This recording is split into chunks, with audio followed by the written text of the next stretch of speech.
Dumb rules that exist for smart reasons. The sliced bread ban.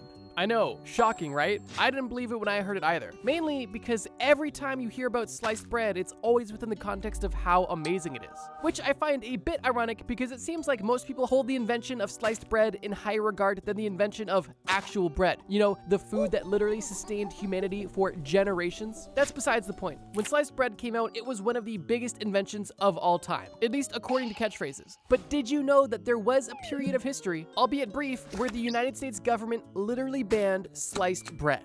Let me explain. The entire sliced bread saga dates all the way back to 1912, when a man named Otto Frederick Rohwedder created the first prototype for an automatic bread slicer. Although this prototype would stay exactly that for a few years. And unfortunately, only 5 years later in 1917, a fire at his warehouse not only destroyed his bread slicing prototype, but also destroyed all of the documentation around it. That includes the blueprints, the spare parts, the other versions he was working on. Literally everything associated with this initial prototype was destroyed in a fire, delaying one of the best inventions of all time by another decade. 11 years later in 1928, with the help from the Chillicothe Baking Company in Missouri, Otto's invention was finally able to get picked up off the ground. Not only were they beginning to use this prototype machine, but they also claimed, quote, this was the greatest step forward in the baking industry since bread was wrapped. Meaning that even back then, nearly 100 years ago, people were so enthusiastic about bread innovation. The start of the sliced bread craze was slow, but after a few years and many large-scale marketing campaigns, sliced bread was a household staple by the 1930s. And by the late 1930s, it was a necessity in every household. And it was also around this time when Wonder Bread was invented. You know, the bread that literally looks like printer paper.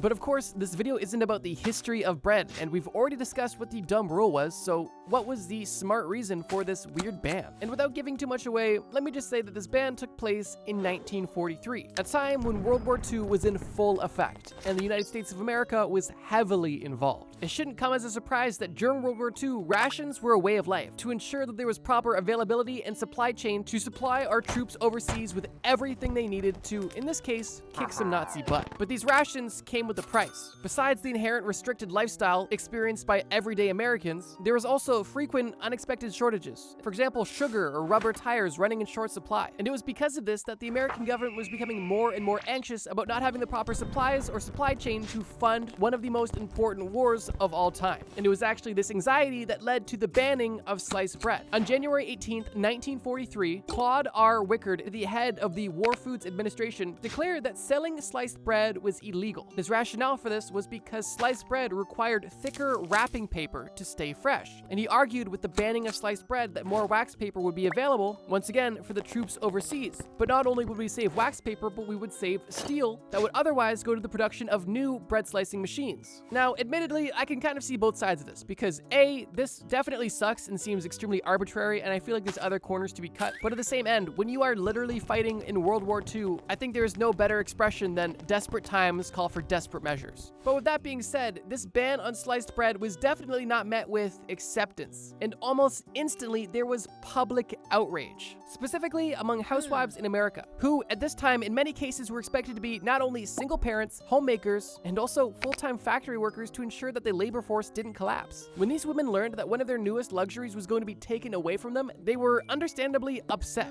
And there was even a famous quote that was written in a letter to the New York Times only a week after the ban took place. The quote goes as such: "I should like to let you know how important sliced bread is to the morale and the saneness of a household. My husband and 4 children are all in a rush during and after breakfast. Without ready sliced bread, I must do the slicing for toast, 2 pieces each. That's 10. For their lunches, I must cut by hand at least 20 slices for 2 sandwiches apiece. Afterwards, I make my own toast. That's 22 slices of bread to cut in a hurry." That is only one example from one woman, but it paints a picture of how the American people were feeling at this time, coupling not only the annoyance of sliced bread being banned, but also all of the other rations taking place and a literal world war happening overseas. And it was because of all of the public outcry that only 3 months after the ban was introduced, the ban was appealed and sliced bread was once again legal in the United States. I wanted to add this entry very first on the list because I thought the concept of sliced bread being banned was so funny. And while I think we can all agree that this was definitely a dumb rule, I would hope that at least most of us could agree that there was definitely a good reason for this rule. Specifically, doing everything humanly possible to ensure that the Americans and the Allies destroy one of the most evil regimes to ever exist. But let's keep moving.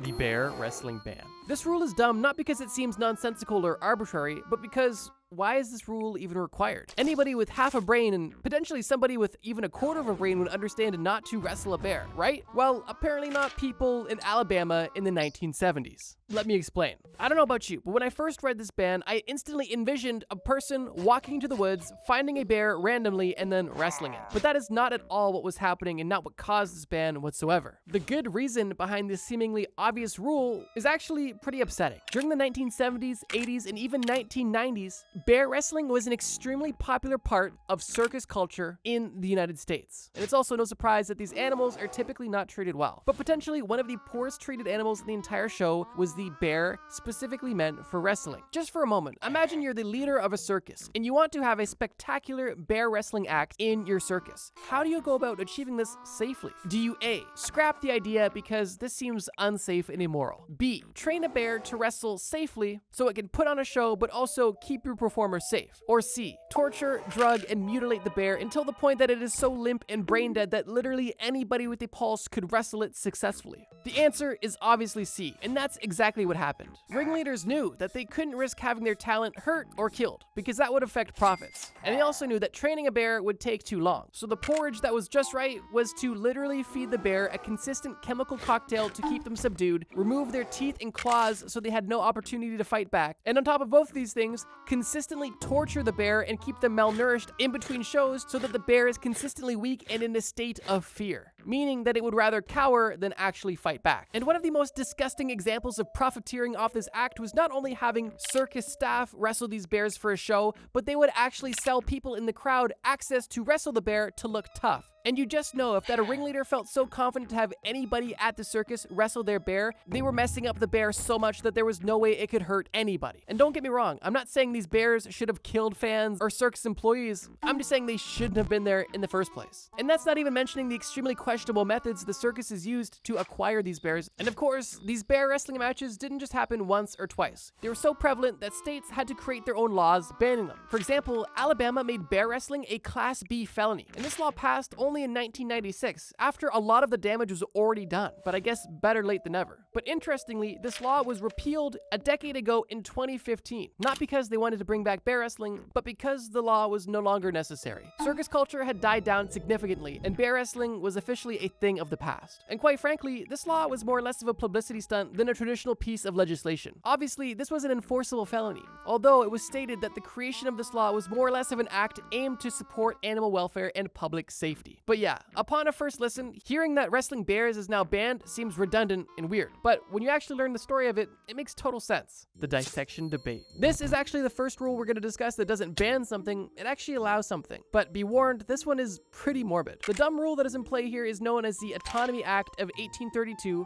and this rule states that doctors, teachers, and medical students in Britain can legally dissect the bodies of unclaimed dead from warehouses, prisons, and hospitals. Upon a first listen, that not only sounds dumb, but also sounds pretty immoral. Like, just think about it. If somebody dies in prison or in a hospital and they can't find a living family member, which it probably wasn't easy to find a living family member in 1832, the body was essentially just up for grabs to any doctor, teacher, or medical student. That to me sounds like a slippery slope and a lot of room for a lot of malpractice, to say the least. But believe it or not, this dark and dumb rule actually saved a lot of lives. See, prior to the Autonomy Act, the only way that doctors, teachers, and medical students could dissect a body was if the government gave these individuals the body of an executed criminal. This, for a long time, was standard practice. Somebody breaks the law, they get killed for it, and the body gets essentially donated to science. But issues began to rise when in the 18th and 19th centuries, medical schools needed more and more cadavers to not only teach, but learn more about the human anatomy. And it was with this rise of education and bodily exploration that the supply of these bodies were nowhere near the demand. And unfortunately, this gap in the market led to some very unethical practices. One of the main side hustles that was born out of this shortage was something known as body snatching. And it would go a little something like this. If you were a poor individual living in the slums of London and needed to get a few bucks, an easy way for you to get some quick cash is to take a shovel, wait till it's nighttime, and then go to the nearest graveyard. Dig up any body that was freshly buried and take it to any of the local universities. You know that these universities have money, and you know that they need bodies. So a lot of these universities were, at this point in time, willing to pay cash money for bodies, no questions asked. And it only got worse when people decided that they could optimize on this strategy. And by that, I mean that these body snatchers decided that they would just cut out the middleman. Why go dig up a dead body if you could just make a dead body? And by that, I mean people would literally just kill people and then take the body of their murdered victim directly to the university for cash money. This was more or less of the peak of body snatching. And when this specific story broke and spread across all of Britain, the government knew they had to do something. And it was at that exact moment when the Autonomy Act of 1832 was established. So while it may seem odd that any unclaimed undesirable can just be donated to science against their will, I think the rule makes a lot more sense once you realize that a lack of bodies was not only creating a scientific bottleneck, but was also creating a nationwide trend of grave robbing and eventually murder. This dumb and morbid law actually had a pretty good reason, especially considering the time frame. Like in the 1800s, there was nowhere near the medical standards that there are today. Tiger selfie ban. Yep, we're back to animal bans. But this one is really peculiar. In 2014, the state of New York effectively put a ban on taking selfies with tigers and any other big cats. I think to most of us that sounds pretty dumb, but the reason why they did this makes a lot of sense, and it's actually quite short. The government of New York was getting so many copyright complaints from tigers from people who were taking pictures of them and selling them without giving proceeds to the tigers. And because the government of New York did not want to deal with any more lawsuits from tigers over copyright disputes, they decided to outright ban selfies altogether. That was obviously a total lie, I just made it up. Here's the real scoop. New York didn't necessarily ban taking selfies with tigers. What they did do was specifically ban any member of the public being near any dangerous animal in a circus, zoo, or carnival that is not in a safe and confined cage. And while it may seem like I'm reaching here, the purpose of this ban, keeping people and dangerous animals separated, was specifically inspired by the rise of tiger selfies. During the early 2010s, the dating app Tinder saw a massive surge of men on the platform using pictures of themselves next to tigers as one of their profile photos. And this trend was so prevalent, in fact, that the Wall Street Journal estimates that 1 out of 10 people had a photo with a tiger on their Tinder. Obviously, these men wanted to seem tough and adventurous, but in reality, all they were doing in most cases was contributing to animal exploitation. And when this was all brought to the state of New York, they not only recognized it, but sought to put an end to it. And how they went about it was, of course, the tiger selfie ban. Because no, you can't ban taking a picture with an animal, but you can ban people from being around these dangerous animals. And this ban was pretty effective, considering the New York government knew that all these men that were taking these pictures to look tough knew that they wouldn't look nearly as tough if the tiger was in a cage behind them. And this ban was honestly pretty genius, because these people that were taking pictures with tigers and lions to look tough wouldn't want to have photos of them with a tiger in a cage, because then they wouldn't look tough at all. It would just look like they're taking a selfie at the zoo, completely nullifying the trend, helping mitigate animal exploitation. Similar to the ban of bear wrestling, tigers or lions or jaguars or any big cats that were specifically used for photo ops were not well taken care of in the slightest. A lot of these poor cats were bought young, taken away from their mothers, and for basically all of their life treated poorly and used as a toy and a means to earn profit. When this trend was on the rise in the early 2010s, people were booking all kinds of big cat experiences.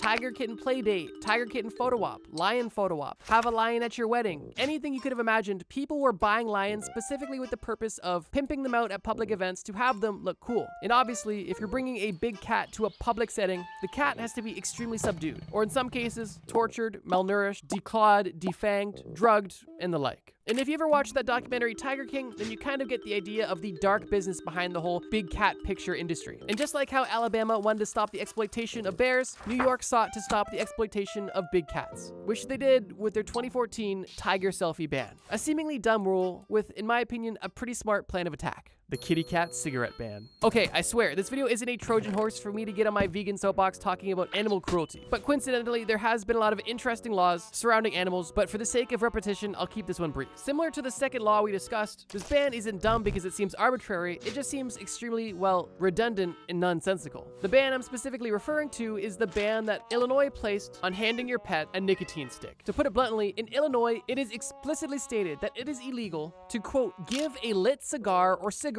to a cat, dog, or other domestic pet, including ball python. And that's essentially the entire law. You cannot give a lit cigar or cigarette to your cat, dog, domestic pet, or there explicitly stated ball python, because of course everybody's giving a lit cigar to their ball python. It's reported that this law comes from the early 1800s and by today's standards is relatively outdated, which I would agree with. But I wanted to mention it quickly because it, more than anything, just kind of sounded funny. And also just makes you think, how often was this happening if the state of Illinois had to not only recognize it, but ban it? Obviously, the good reason behind this dumb law is to prevent pets from unintentionally burning themselves or even setting themselves on fire or potentially even trying to smoke and getting addicted. It was believed that this law was put into place as a general effort to prevent animal cruelty, which is obviously something that's completely reasonable. Although this law is just kind of notable and, in my opinion, hilarious because of how specific it is. The fact that legislators in Illinois had to explicitly exclaim and write with a quill in ink that no lit cigar or cigarette shall be given to any domestic pet, including cats, dogs,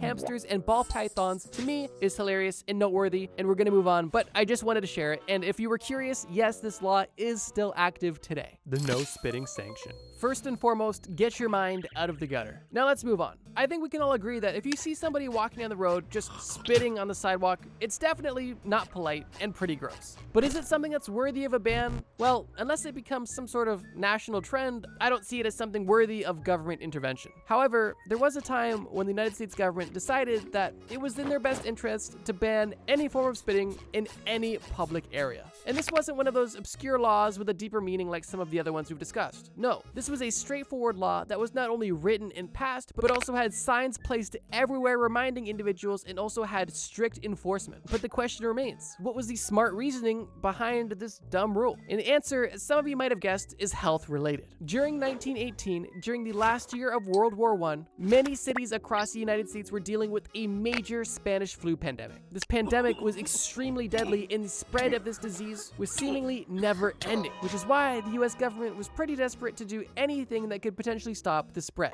During the time of the Spanish flu, over a century ago, health officials believed that diseases like influenza and tuberculosis were spread through saliva droplets. And it was because of this belief that they held that would later essentially be found true, they decided that their best course of action to help prevent the spread would be to minimize the creation of saliva droplets, which meant no spitting, specifically in any public place. Sidewalks, trains, theaters, anywhere. If you were caught spitting, you would be fined and potentially even arrested, which is just crazy to think about now. But during 1918, during the Spanish flu pandemic, I wouldn't want to even be in a public place, let alone spitting in one, making this seemingly dumb rule make a lot more sense with context. And speaking of context, let me give you guys some context about how many of you are actually subscribed. YouTube literally tells me that over 75% of you watching this right now aren't subscribed. So I just wanted to say, if you're enjoying this video or even watch me regularly, consider hitting the subscribe button and being a bro. I post new videos every single Friday, and we are currently on the road to 1 million subscribers. Oh, and if you like this topic of dumb rules with smart reasons, simply leave a like or leave a comment below telling me you want a part 2. I love making the videos that you guys want, so if you want a part 2, let me know and I'd be more than happy to make it. But now, let's get to the final entry on this list. The bubblegum ban. Chances are, if you've heard of any of the dumb rules on this list, it's this one. And that's because this country's gum ban is extremely infamous. And I would actually bet money that you know the country that has this gum ban. And if you guess Singapore, you'd be right. The whole bubblegum ban in Singapore is regarded as one of those dumb laws or arbitrary laws, but the actual history behind this bubblegum ban is very much so rooted in the history and culture of Singapore. And in my opinion, has some pretty good reasoning behind it. The origins of this ban date back to 1959. When Lee Kuan Yew, the first Prime Minister of Singapore, took office. Lee Kuan Yew is considered the founding father of modern-day Singapore, and it's said that his political leadership is what transformed post-independent Singapore into a highly developed country in the major global hub that it is today. Lee Kuan Yew was literally Prime Minister from 1959 until 1990. That is a major run as Prime Minister. But for 2 years before and after he was Prime Minister, he was also the Secretary General for the People's Action Party. To put it bluntly, this guy was invested in the success of Singapore. But I want to make it clear that I'm not necessarily advocating for Lee whatsoever. Like any politician or any person, there is both good and bad that must be recognized. And with any multi-decade-long run as Prime Minister, there is definitely some questionable things that go on. For example, from 1968 to 1981, Singapore, under the control of Lee, instated a one-party state. And because of this, he employed defamation laws and detention without trial, as well as other propaganda and and social engineering techniques to continue his political success. So just keep that in mind. I'm not necessarily vouching for this guy. I'm just trying to unbiasedly state facts about the country. And two of the virtues that Lee held nearest and dearest to his heart was independence and cleanliness. And Lee has even gone on record to state that his goal when he became the Prime Minister of Singapore in 1965 was to, quote, create a first world oasis in a third world region. And he wanted to do so through hyper-independence and, of course, cleanliness. The gum ban specifically was introduced in 1992. It was done so for a plethora of pretty practical reasons. On top of Lee's personal desire to keep the country as clean as possible, chewing gum was actually becoming quite a bit of a nuisance within Singapore specifically. Gum wrappers were littering the streets, chewed gum was stuck on any surface you could imagine, and most notably in the late 1980s, when Singapore launched its Mass Rapid Transit or MTR subway system, vandals began to place chewing gum on the sensors of the train doors, causing them to not open or not close when they should have. And this vandalism at scale caused major subway delays, affecting the lives upon thousands and thousands of Singaporeans. And it was this stunt that broke the camel's back and officially led to the banning of chewing gum. But like everything else they've mentioned, it goes a bit deeper than that. Because this ban on chewing gum isn't just about banning minty fresh breath or keeping the subway system on time. Culturally, this ban signified Singapore's philosophy of having a strict government that enforces strong discipline. And the government saw this chewing gum vandalism as an act of rebellion from its citizens. And with the Singaporean government being as strict as it was and is, they decided that they were not going to play games and they wanted to ban it outright. But this ban was twofold, because sure, they wanted to show their civilians and the world that they ruled with an iron fist, but these acts of vandalism also gave them reason to keep the country that much cleaner. Something that a lot of people don't know is that while gum is banned in Singapore, it's not the only odd thing that's banned. Any form of litter is banned, any form of graffiti is banned, jaywalking is banned, spitting is banned, expelling mucus from your nose is banned, and urinating anywhere that is not a toilet is also banned. Oh, and if you use a public toilet, you are legally required to flush it. And while most of these things are not legal or accepted in other places, it just goes to show that with these specific legal bans, how serious Singapore is about public cleanliness and orderliness. And the chewing gum ban was only an addition of this already ongoing cultural movement. After this seemingly dumb and pretty arbitrary rule was put in place in 1992,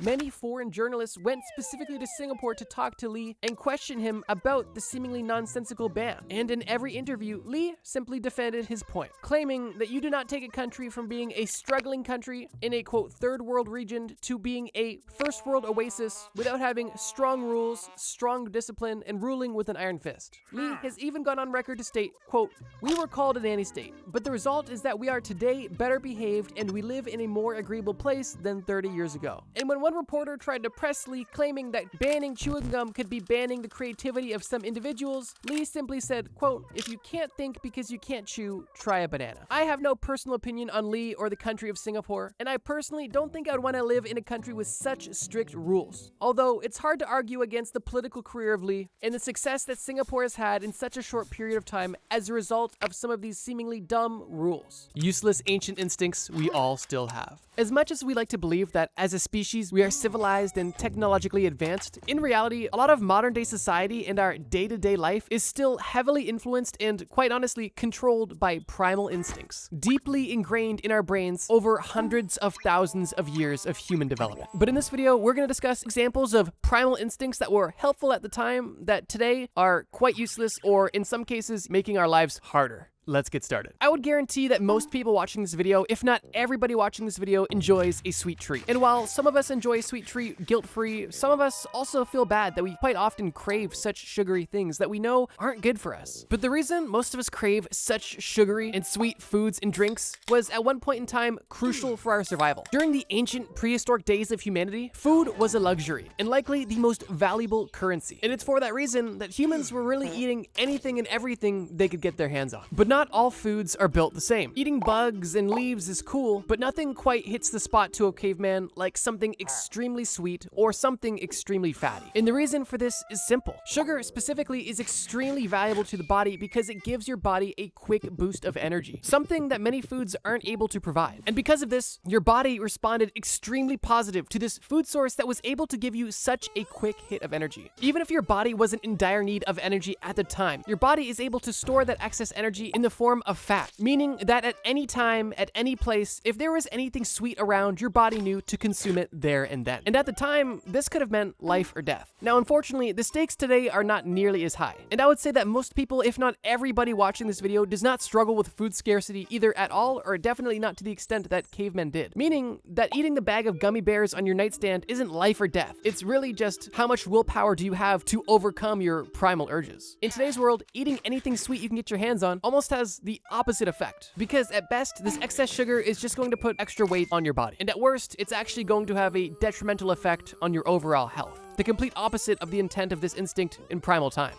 So if you ever feel bad about having low discipline when it comes to sweets, it's because a caveman hundreds of thousands of years ago realized that berries and honey give you a kick of energy that bugs, leaves, and animal fats just couldn't do. Oh, and as a quick bonus, the reason why everything in the world today is so sugary is directly related to the human instinct of craving excess sugar. Humans don't crave sugar because everything in the modern diet is full of sugar, because these companies realized long ago that humans fundamentally crave sugar. And if these food companies could provide it to you, you are very unlikely to say no. And that's another trend you'll notice in this video. Not only are your instincts personally working against yourself, but other entities are using your instincts against you for profit, which is kind of dystopian. Another more dystopian part of modern day life is the fact that even though we are living in the best time ever to exist as a human, we likely deal with the most issues ever. And this is because humans have a deeply ingrained negative bias, which, like you guessed, in primal times served a crucial purpose in our survival. But in the modern day, in a world full of complexity, it only makes our life that was supposed to be easier much harder. I would argue that most people understand that they should be grateful for everything they have in their life. But realistically, gratitude is something you kind of have to remind yourself to have and do. And this is because your mind isn't naturally programmed to be like, oh, this is so great, this is awesome. No, your mind is actually programmed for the opposite. The ancient primal world was filled with real immediate dangers, natural disasters, predators, other tribes, famine, and so forth. You and your loved ones' lives were consistently under attack. And because of this, the best way to survive in a world where everything could and would kill you is to be aware of those things and to primarily focus on the negative or dangerous aspects of life, which at the time was a lot more common than anything else. And while this bias as a caveman was extremely crucial, in the modern day where almost none of these threats exist, we are still dealing with the consequences of this bias. Just think about it. If there was two cavemen in prehistoric times, one who went on a walk and saw, oh, there's a dangerous thing, I'm not gonna go there. Oh, I stepped on something sharp, this place could be dangerous. I'm gonna go home and remember this and just, keep this in the back of my mind. Versus a caveman that went on a walk and was just like, oh, that's a pretty tree. Oh, cool. That's a cool looking lion running directly towards me. That's majestic. Which of the two do you think is going to survive? And I mean, the answer is kind of obvious. But like I mentioned, tiger attacks and starvation are fortunately not much of a risk for many people today. So we transition this worry and this part of our brain onto other aspects of more modern life. Job security, social status, rejection, failure, the opinions of others. And because the world that we live in is just so complex and there is so much to think about, and because the negativity bias is an instinct so deeply ingrained within our psyche, if you don't consciously try to counteract this negativity bias, it could lead to some very serious consequences. And it's extremely easy to spiral into overthinking and stressing and,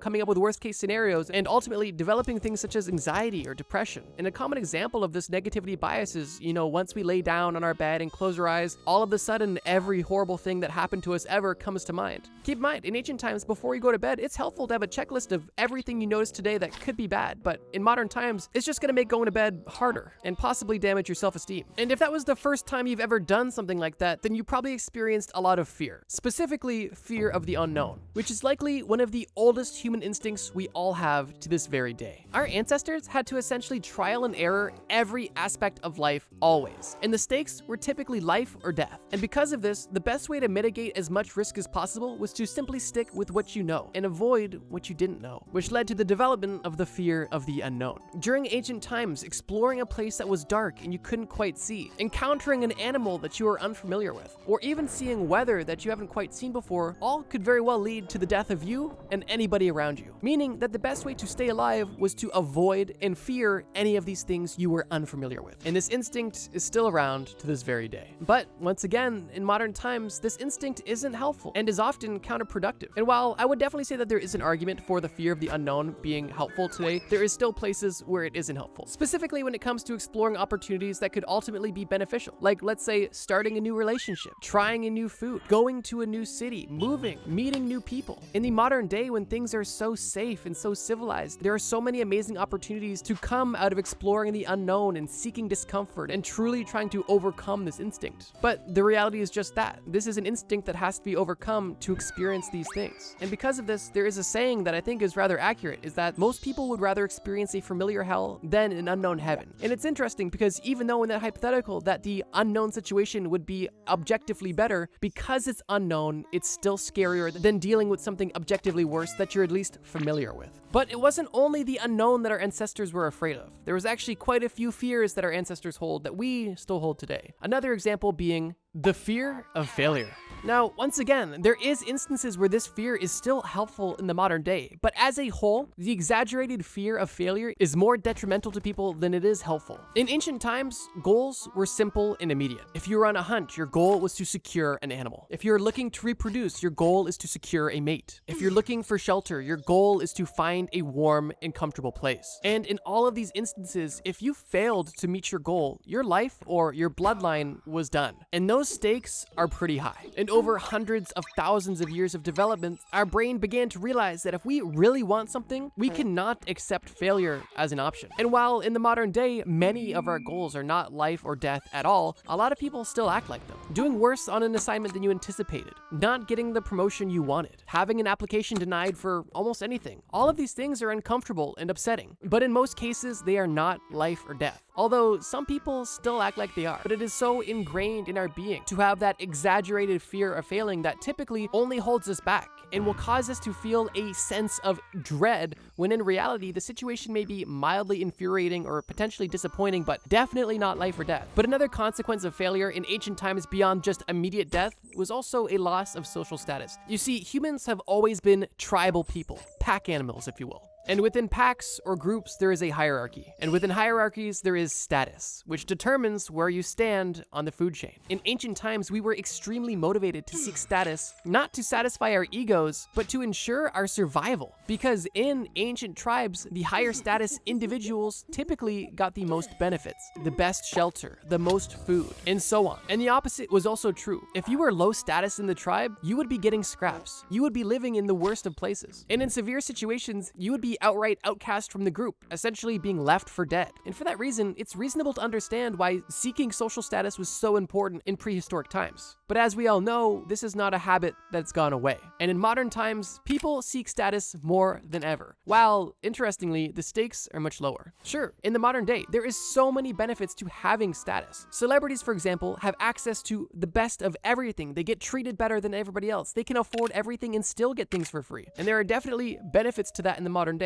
Although I would argue it doesn't guarantee your survival anymore. Because in the modern day, you don't need social status to live. An entry-level job, a simple side hustle, or even a small business are all things that could sustain you and provide you a comfortable and potentially even abundant life, with status being completely out of the equation. And sure, this drive for status could still give you a better life, but it also could send you on a completely meaningless pursuit that at the end of your life you realize wasn't worth it at all. And I would say in most cases, this drive is almost solely egoic and not survival focused. And I think one of the most common instances that we all experience in regards to this drive for status is how we compare ourselves to others consistently. In a world full of social media, we are force-fed other people's lives on a daily basis. And typically that experience looks like, wow, they're doing better than me. And the reason we do this is because we are perceiving them to be higher status than us. And it means that we are at risk of being evicted from the group and getting less than we may need to survive. And as we know, this mindset of comparison and seeing ourselves as less than others who only present the best parts of their life typically leads to anxiety, depression, and many of the other common consequences of having a primal brain in an extremely advanced world. Which is why I believe this drive to be completely useless, if not counterproductive. Because in most cases, you just feel worse about yourself, even though you are completely capable of surviving and having a meaningful and happy life. But even if you don't crave being a high status individual, you typically at the very least crave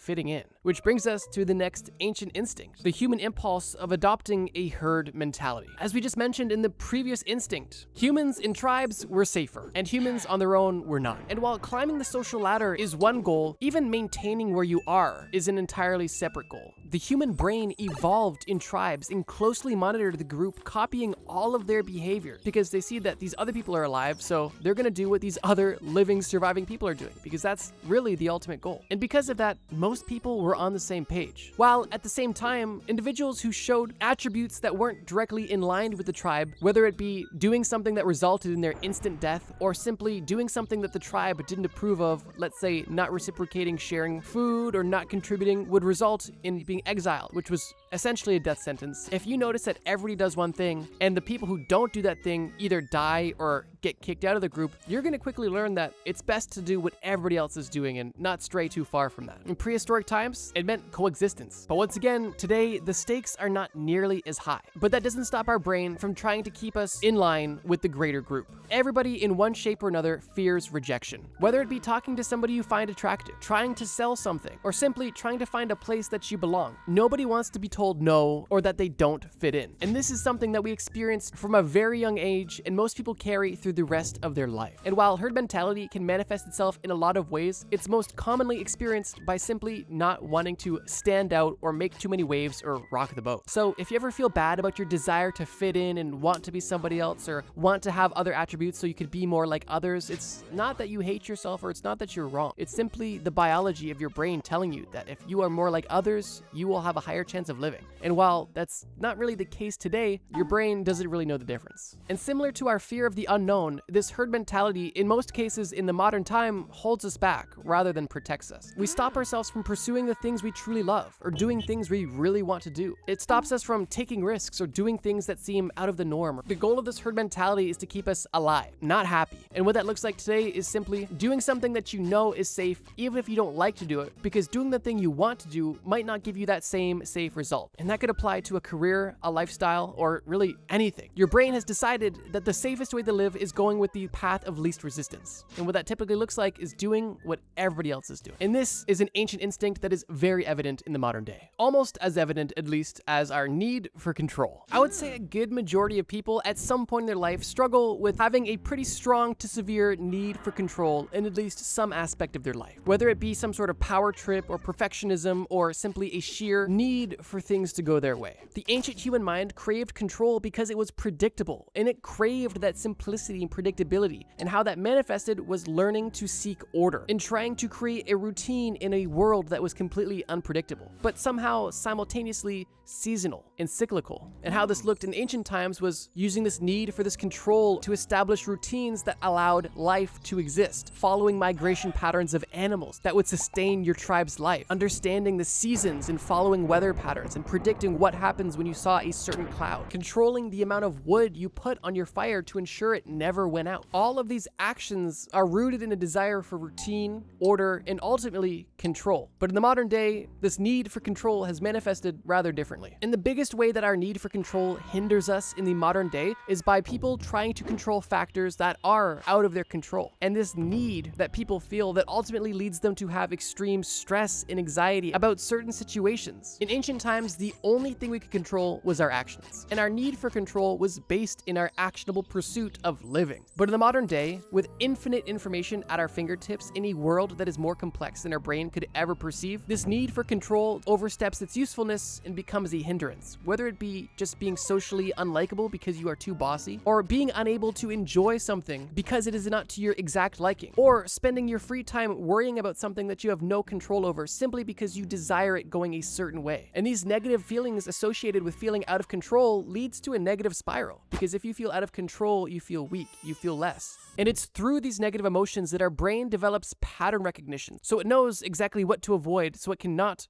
feel bad, so it cannot die. And this brings us to the final instinct on this list. Looking for patterns that are basically not there. This instinct comes from our brain's natural desire to want to make sense of this world we live in. And in prehistoric times, spotting a pattern could make the difference between your existence and your very quick non-existence. If you notice that every time you eat a certain red berry, you throw it violently, you'll probably begin to avoid that. If you notice a pattern of everybody who wrestles with a tiger turning into red jelly, you're not going to wrestle with tigers. And from these examples, we can see the obvious advantage of pattern recognition. It's our brain's quick and easy way to quickly evaluate a situation and whether it should be avoided or pursued. And pattern recognition works both ways. Similar to our sugar craving we mentioned at the beginning of the video, if we see something that we know is sweet, we are going to be motivated to get to it. And on the same token, we may be hesitant to get this honey because we know that while the honey is sweet, the bees are plentiful and they are stinging. In the modern day, pattern recognition is definitely not life or death, but it is an extremely important part of our everyday lives. And this ability to recognize patterns allows us to maintain a lot of free mental bandwidth,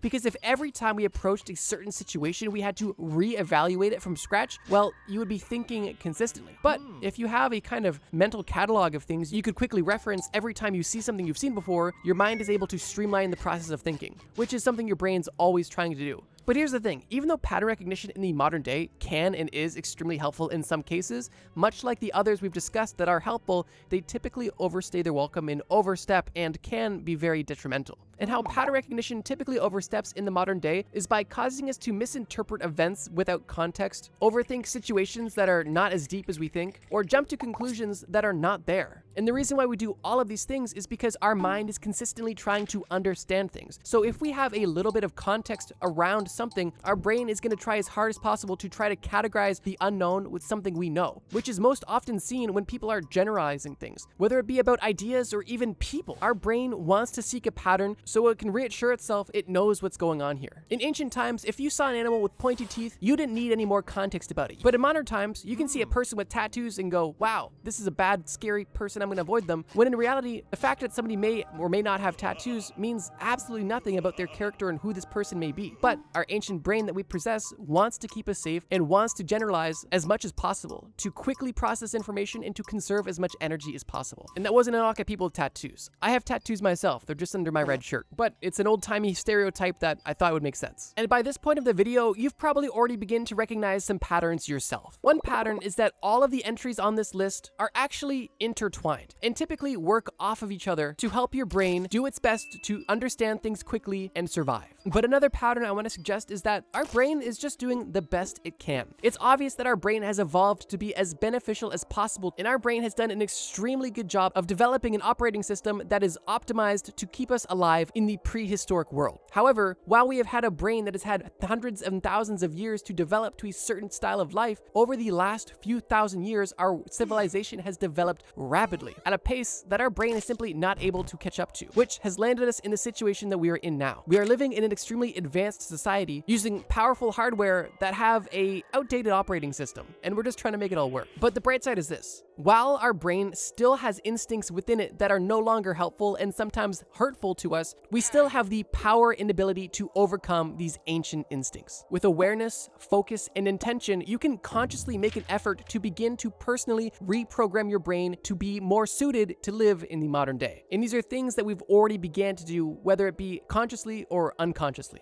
And at the end of the day, our brain is our friend, and our instincts are trying their best to keep us alive. The world we live in is just a little bit different than what our brain is used to. So we've got to kind of update the software on our own, but that's kind of just part of the journey. So if you've been struggling with any of these things that I've talked about in this video, whether it be a craving for sugar, trying to fit in, feeling bad about other people being higher status than you, or craving control, realize that you're not broken and you're not wrong. You're simply experiencing the ancient programming that your brain has developed over hundreds of thousands of years of existence. But understand that this doesn't define you and that you can have a conscious impact on how your brain operates moving forward with enough intention and effort. Creepy modern mysteries that are still unsolved. Most people don't realize how common mysteries are. Honestly, if you pay attention, you'll find mysteries all around us. Just the other day, I was sitting at a cafe when I lost one of my most prized possessions. I left my hat on my seat as I went to the bathroom for maybe 2 minutes. But when I got back, my hat was gone. But the weirdest part was that the cafe was full of people and not a single person saw who took my hat. Luckily, I have a lot of hats, and in the grand scheme of things, that wasn't really a hard hard mystery to figure out. But not all mysteries are as easy to crack. In fact, today I've compiled a list of mysterious crimes, events, entities, and other unsolved mysteries so perplexing that to this day they remain unsolved. And as always, this list gets scarier as it goes on.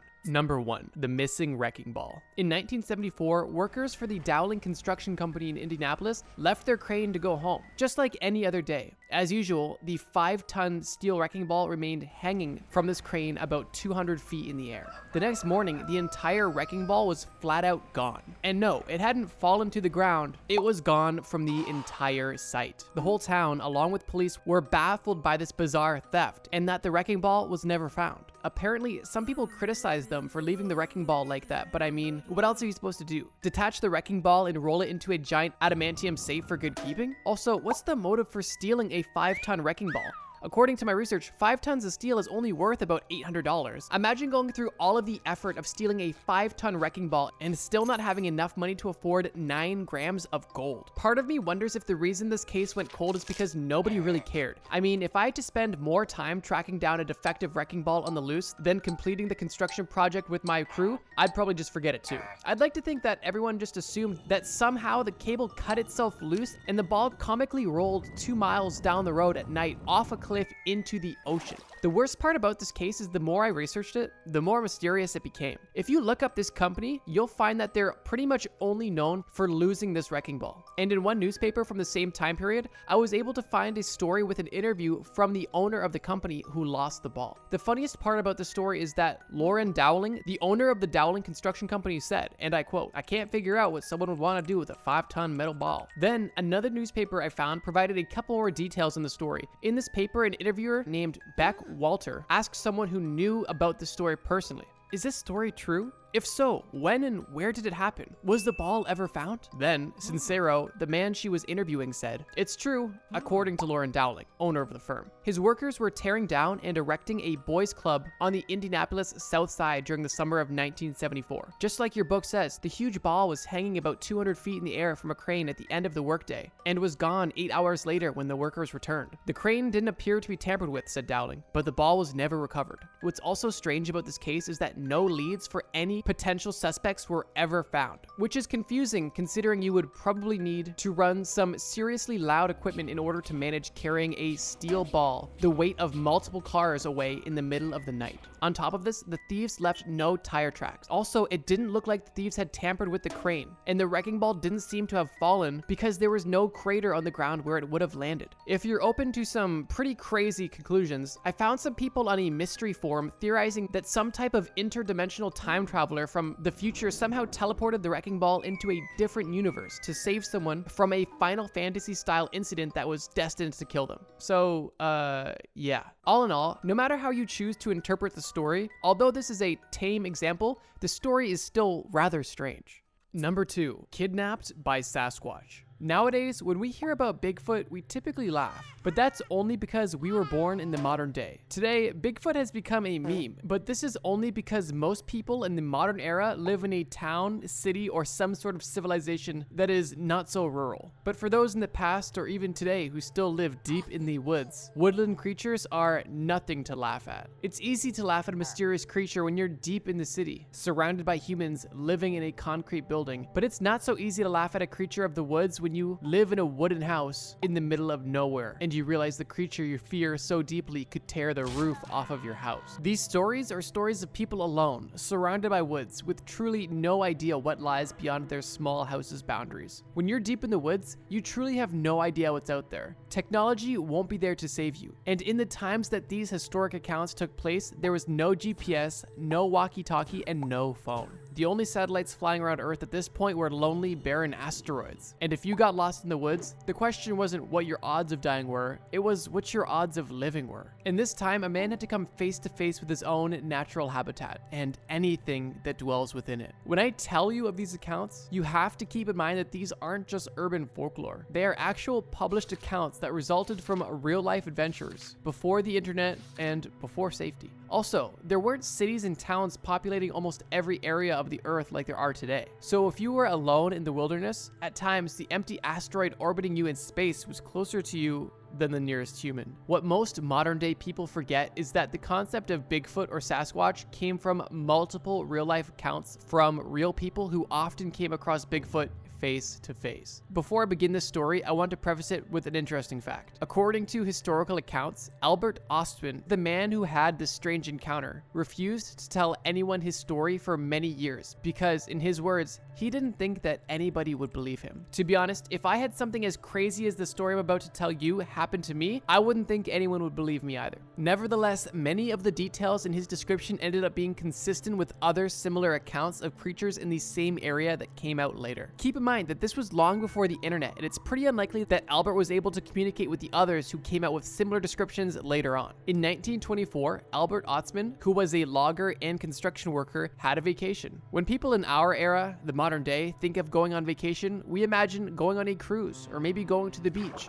or maybe even staying at a nice lake house. But Albert was an absolute mad lad, and his idea of a vacation was searching for a lost gold mine, rumored to be at the head of the Toba Inlet in British Columbia. In all honesty, I wish I was this cool. Sasquatch or not, deciding that for your vacation, you're gonna trek through the wilderness alone, looking for a lost gold mine like you're Indiana Jones, has to be one of the more badass things I've heard in a long time. Also, sometimes I forget before video games, people just used to do badass things because they just felt like it. There was no social media, no online approval for doing something cool, nothing. People like this guy just did real life side quests because they felt like it. Anyways, apparently when he was on his way to the supposed area, an old Indian boatman warned him about, quote, huge, hairy, big people living in the mountains near the abandoned mine he was looking for. But he just shrugged it off, saying that he, quote, refused to believe old Indian fables about mountain giants. Once he finally got to the inlet where the gold mine was supposedly close to, he left the Indian boatman and started hiking. According to his account, all he brought with him was his rifle, pack sack of food, cooking utensils, sleeping bag, and a ground sheet. After hiking for about a week, he settled down at a camping spot between two big trees that happened to be next to a freshwater spring. For Albert, this campsite was perfect, except for the fact that every morning it appeared that someone or something had rummaged through his supplies and taken all of his food. Albert, being the mad lad we knew he was, instead of being scared and going home or just being plain upset, he made a plan.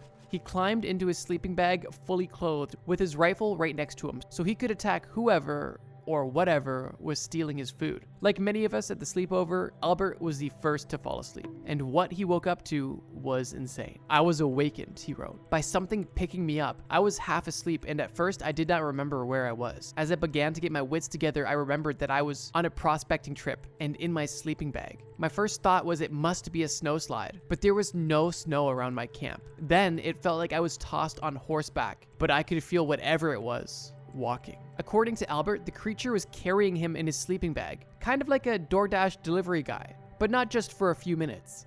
For hours. Albert apparently tried cutting his way through the bag that he was being carried in, but he was in such an awkward position in the bag that he couldn't get his knife out of his pocket. After a couple hours, the creature dropped him down, and he heard multiple creatures talking to each other in a weird language that he couldn't understand. At dawn, he finally mustered up the courage to struggle out of his bag and found 4 people who were, quote, covered in hair and wearing no clothes at all. Finally, he realized that the Indian guy on the boat who tried to warn him was right. These were the Sasquatches. As the sun came up, he saw that he was in a valley with mountains all around, and it became apparent to him that the 4 people were some type of Sasquatch family. According to Albert, there was, quote, an old man, old lady, and 2 young ones, a boy and a girl. These creatures didn't do anything to hurt him, but it seemed clear through their behavior that they were, as Albert put it, intent on keeping him. Interestingly, the guy in this story states that he thought that they were human, although they had almost inhuman proportions. This is a summarized quote of what Albert saw. The young fellow might have been between 11 and 18 years old, about 7 feet tall, and might weigh about 300 pounds. He had a wide jaw and a narrow forehead that slanted upward. The hair on their heads was about 6 inches long. The hair on the rest of their body was short and thick in places. The woman was over 7 feet tall. She could have weighed about 500 to 600 pounds. She had very wide hips and a goose-like walk. She was not built for beauty or speed. The man's canines were longer than the rest of his teeth, but not long enough to be called tusks. The old man must have been near 8 feet tall, big barrel chest, and a big hump on his back and shoulders. His forearms were longer than common people, but well proportioned. His fingers were short in proportion to the rest of his hands, but his fingernails were like chisels. After living with the Sasquatch family for 6 days, Albert hilariously got tired of being around them, which makes sense, considering he had basically become the family pet for this Sasquatch family. Once he decided he was going to escape, he waited until none of them were paying attention to him. He reached for his gun, fired his rifle in the air, and in doing this, he was able to startle the family enough to make a run for it and navigate back to the inlet. Albert, of course, made it out and lived to tell the tale. And after this story, I'm probably gonna think twice about going camping alone, or even at all. With this being one of the earlier and most documented and validated Sasquatch stories, the level of detail and sheer circumstance is rather questionable and definitely scary. Were the Sasquatch real? Was he kidnapped? Did he have some sort of psychedelic experience? Was it aliens? Was it all a lie? We'll likely never know. Number 3. A slip in time. In 1901, 2 English school teachers named Anne Moberly and Eleanor Jourdain were on a holiday trip in France. On this trip, they visited the historic site known as the Palace of Versailles. According to the 2 of them, they both claimed to have the exact same experience. At some point in their walk, they found themselves over 100 years back in time. They found the Petit Trianon, a small manor house given to Marie Antoinette by Louis XVI, and reportedly saw it exactly how it looked when it was new in 1792. Apparently, they had been taken back to this very specific day for a reason, because according to the school teachers, the day they were taken back to was August 10th, 1792, which was the same historic day that the royal family was forced to flee the palace. The 2 teachers claimed to have walked on historic pathways that no longer existed and saw people in old-fashioned clothing accurate to the year they were in all around them. The craziest part is that they claimed to have seen Marie Antoinette herself, who was painting in the garden. Apparently, Marie Antoinette looked up at them from the painting and just stared at them, never saying a word. The 2 teachers didn't really think much about this the day that it happened. Only upon coming back to the site years later after seeing paintings of Marie Antoinette and studying the layout of the palace, they had realized that the palace they were exploring in 1901 was not from 1901. Skeptics of this story claimed that they must have just walked into a costume party that day,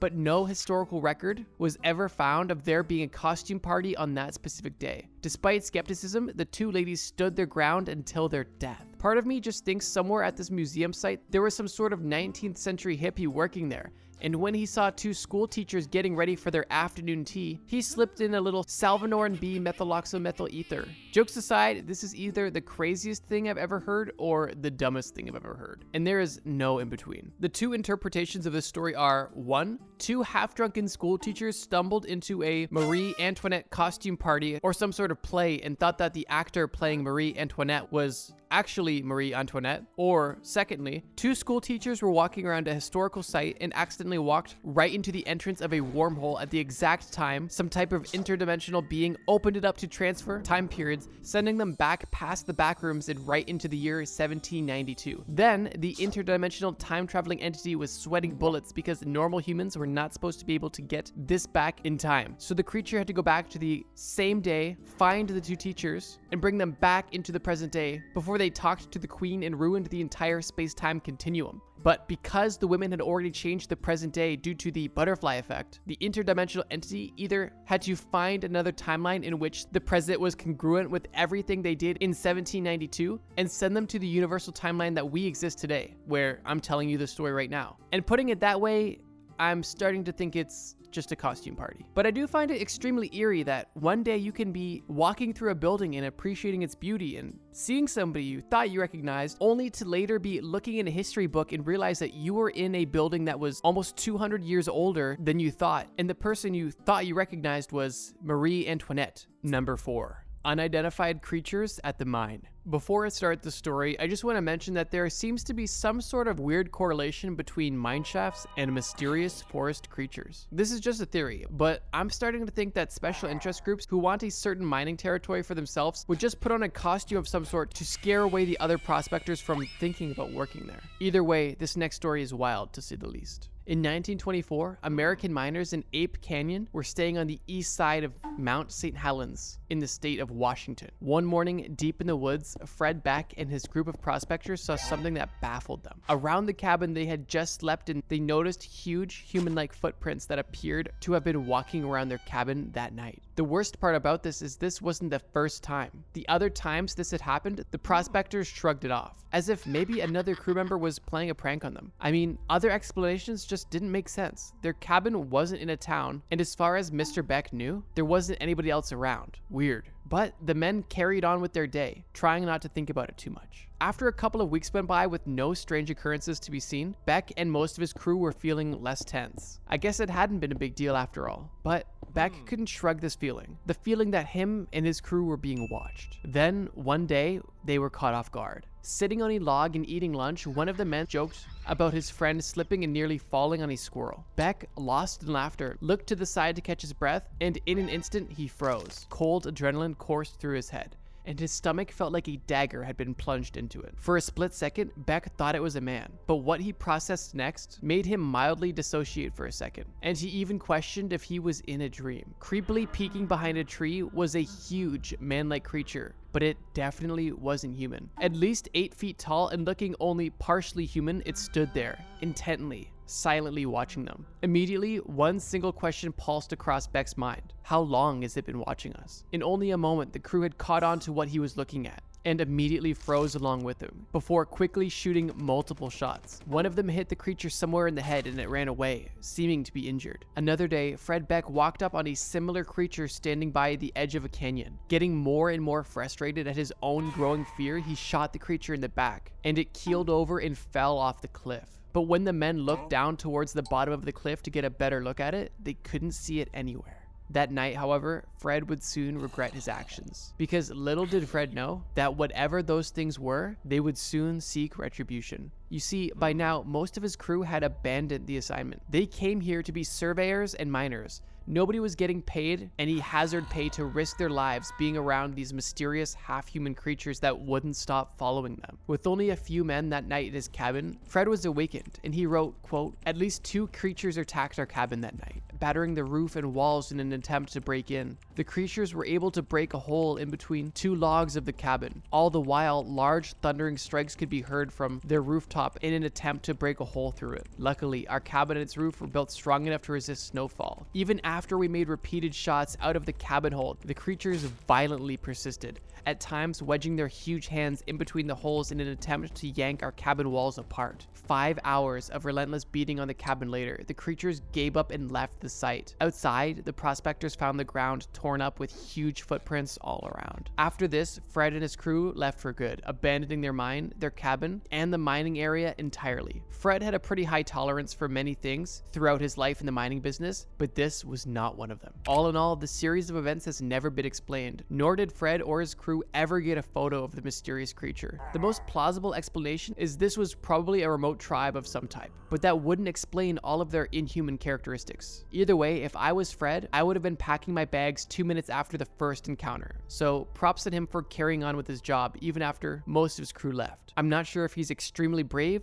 or extremely dumb, but regardless, he's got bigger balls than me and a crazy mystery that's still unsolved. Number 5, killed by a chicken. This story really demonstrates the power belief can have on your body. Deep within the Congo in 1682, an Italian missionary named Father Jerome heard an interesting story about a man who died from his own superstition. During the missionary journey, a young local from the Congo, who we'll just call Zuri, had a sleepover with his friend. Then, in the morning, his friend caught a wild hen and made it for breakfast. Now, for some context, according to the superstitions of the local tribes in the area, young people were absolutely forbidden to eat a wild hen. Now, back to Zuri. When he saw the chicken for breakfast, he asked his friend if it was a wild hen or a farmer's hen. Zuri's friend really didn't feel like going out to find another hen to make, so he lied to Zuri, telling him it was a farmer's hen, when in reality, it was a wild hen. Here's the crazy part. Multiple years later, when the two friends met again, Zuri's friend asked him if he wanted to eat a wild hen. Zuri said, "Are you kidding? I was solemnly warned by a magician to never eat a wild hen." The friend immediately laughed and said, "Why wouldn't you? You ate the wild hen I served you last time we hung out. Then, according to multiple reports, Zuri started shaking like Fregley after eating too many jelly beans and was dead within 24 hours. To me, this is definitely a mystery, because even when people know that they're going to die, they very rarely just keel over and die out of fear. But because he ended up dying at some point after he ate the wild hen, would that mean that the magician was actually right? Was the magic of the magician just his power to create a self-fulfilling prophecy? Either way, the magician was definitely onto something here. Or he was just some type of ancient version of a YouTube prankster who just sat around all day busting people's balls and protected himself with the imaginary power of his magic. Either way, finding out you unintentionally broke a rule to only die later that day is extremely strange and, to me, terrifying. And the fact that this situation was well documented and never solved is rather curious. Number 6. The disappearance of Emma Filippov. Emma Filipov's disappearance is definitely hard to explain. Neither she nor her explanation have been conclusively found. To be honest, this is quite a sad story. And although there are multiple ways to interpret the story, I'll let you decide at the end. Emma Filippov was born in 1986 to a family from Ontario, Canada. Her parents divorced at a young age and she was forced to frequently travel to different locations to see her mother and father. Emma was a free spirit. She enjoyed the arts, music, literature, and even took a job teaching English in China for a year as a young adult. After returning from China and unsuccessfully pursuing a career in photojournalism, she landed in British Columbia, where she got a summer job working at Redfish Bluefish restaurant while sleeping on a friend's couch. After her seasonal job ended, she bought a van and converted it into a van life style camper. Then one day, for seemingly no reason, she scrubbed her identity on social media clean, removed all traces of herself from the internet, and called off her 3-month-long relationship. Emma also had a journal in which investigators found a lot of entries about how she felt about her parents since their divorce. Through reading the entries, it became apparent that she was having a hard time dealing with the effects the divorce had on her as a child. Emma had a strained relationship with her parents after her father had an affair with a younger woman. Her mother threatened him with a knife, and Emma called the police on her own mother. Records suggest that that was the primary reason that Emma moved out of her parents' house and really didn't want to go back. Personally, I don't blame her. Now, at this point, what's confusing about Emma's story is that she decided to move into a homeless shelter for women, which, if you know anything about homeless shelters, was probably a rougher environment to live in than one of her parents' houses. What's even stranger is at this point, when she was living in British Columbia, she had enough money from her restaurant job to rent a decent apartment. But even if she didn't have that money for the apartment, she had an entire renovated van to live in. But apparently, she mostly just used it for storage. Now, nobody really knows why she did this, but some theories are that she had undiagnosed paranoia, which made her van feel unsafe. Another possible theory is that she was trying to keep her savings to travel later, which there is some evidence for. Regardless of the fact that she was able to save money at the shelter, Emma was consistently paranoid and anxious at the shelter as well. Staff members allegedly reported that one time she took the furniture and appliances out of her room because they were, quote, telling her things at night. But to be fair, these claims have been contested by others who say that the staff just wanted to portray Emma as a crazy, mentally ill individual in order to alleviate themselves of any personal responsibility. One strange thing about Emma is that it seemed as if she couldn't make her mind up about anything. For example, a couple days before her disappearance, she hired a truck driver to tow her camper van back to Ontario from British Columbia. But the day he showed up, she quickly changed her mind and claimed that she didn't have the money to do it. Then, to make matters stranger, 2 days after this, she called her mother and said she wanted to come home, urgently asking her mom to fly in and come get her. Then, just a couple hours later, she called her mom again to tell her that she changed her mind and wasn't coming home anymore, telling her mom, quote, "I don't know how to face you." Considering how ominous and vague this sentence was, Emma's mother was concerned about her daughter's seemingly erratic behavior, so she booked a flight herself that day to come and help her daughter. After this, her unusual behavior continued. For example, Emma bought a prepaid card with $200 on it and a new prepaid phone, which will tie into the story later. One decision that probably haunts both Emma's mother and the staff of the homeless shelter to this day is that Emma's mother called the women's homeless shelter and decided to let them know that she was going to visit. Then, the staff of the homeless shelter decided to tell Emma about her mother's arrival. Emma was reported to have been, quote, horrified and immediately packed up her belongings and left. Tragically, we'll never know if Emma would have been saved if either of these two decisions were never made. I'm no doctor, but in my armchair armchair psychologist opinion, it seems that Emma possibly had PTSD, which is kind of exemplified by the frequency of her paranoia and the flare-ups of trauma that she experiences involving her parents. But that's just a theory, and I could be completely wrong. Shortly after leaving the shelter, she got in a taxi with her belongings in hand and asked to be taken to the airport, only to change her mind in the middle of the ride, once again lying that she didn't have the money for the taxi. We know this is a lie because she had just received a new credit card, and after working at a restaurant, she had $2,400 in savings, which adjusted for today's money is around $3,300. And everyone knows that that's totally enough money for a taxi, unless you're an oblivious looking tourist in Cancun getting in a taxi with Guadalupe, which at that point, you're done for. And Guadalupe, if you're watching this, please give me my $100 back. That ride from the airport to the hotel was literally like 6 minutes. Anyways, later that night, someone who knew Emma found her walking around barefoot in front of the Empress Hotel. He asked her if she was okay, and she unconvincingly told him that she was just waiting for her friend to pick her up. Dennis, who was Emma's friend, wasn't happy with this answer and thought Emma looked distressed, so he called the police. 20 minutes later, the police arrived and asked her a series of questions. It had been said that she was mostly unresponsive, not saying much and just nodding her head yes and no to the questions asked by the officers. That being said, when it became apparent that the police might take her into custody, she mustered the energy to somehow convince the police that she was totally fine after all. After the police left, she immediately walked away from the hotel area and was never seen again. Now, this case is already weird, but what happened afterwards makes the entire case even more strange. Tragically, her mother showed up to Victoria, British Columbia only 3 hours after she was last seen. And unfortunately, she still thought that Emma would be at the shelter, but the staff told her that they hadn't seen her there that day. When it was confirmed that none of her friends knew where she was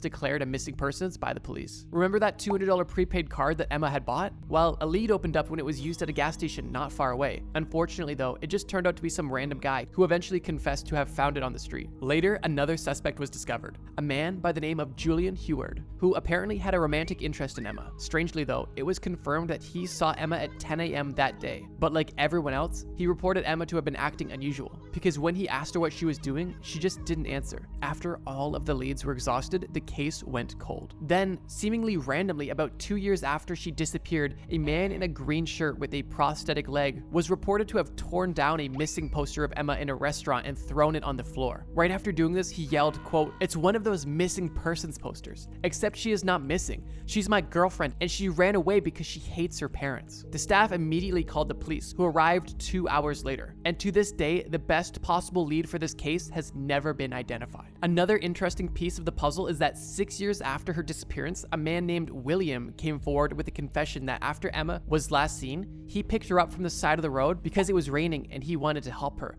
Upon request, he gave her a ride to Colwood, a town that was nearby to the hotel area where she was last seen. William told police that she had requested him to take her there to meet a friend. If this story is true, it would make William the last person to have ever seen Emma, but it also means that Emma didn't go missing in the area of the Empress Hotel, but somewhere in Colwood. Overall, this is a truly sad disappearance and is still currently unsolved. If you have any leads or want to contribute to the search, there's actually still multiple online communities for you to help in, with one of them being Help Find Emma Filipoff on Facebook or r/Find Emma Filipoff on Reddit. With that being said, I hope Emma is found safely soon. I really hate to end this video on such an upsetting note, but I did say this video got scarier as it went on. I guess the silver lining is that there is still hope in the Emma Filipoff case. The craziest battles in human history. No, not epic rap battles of history, the craziest battles of history. In this video, I'm going to discuss battles that were crazy and undoubtedly had an impact on history. Let's get started. The year is 1204 AD.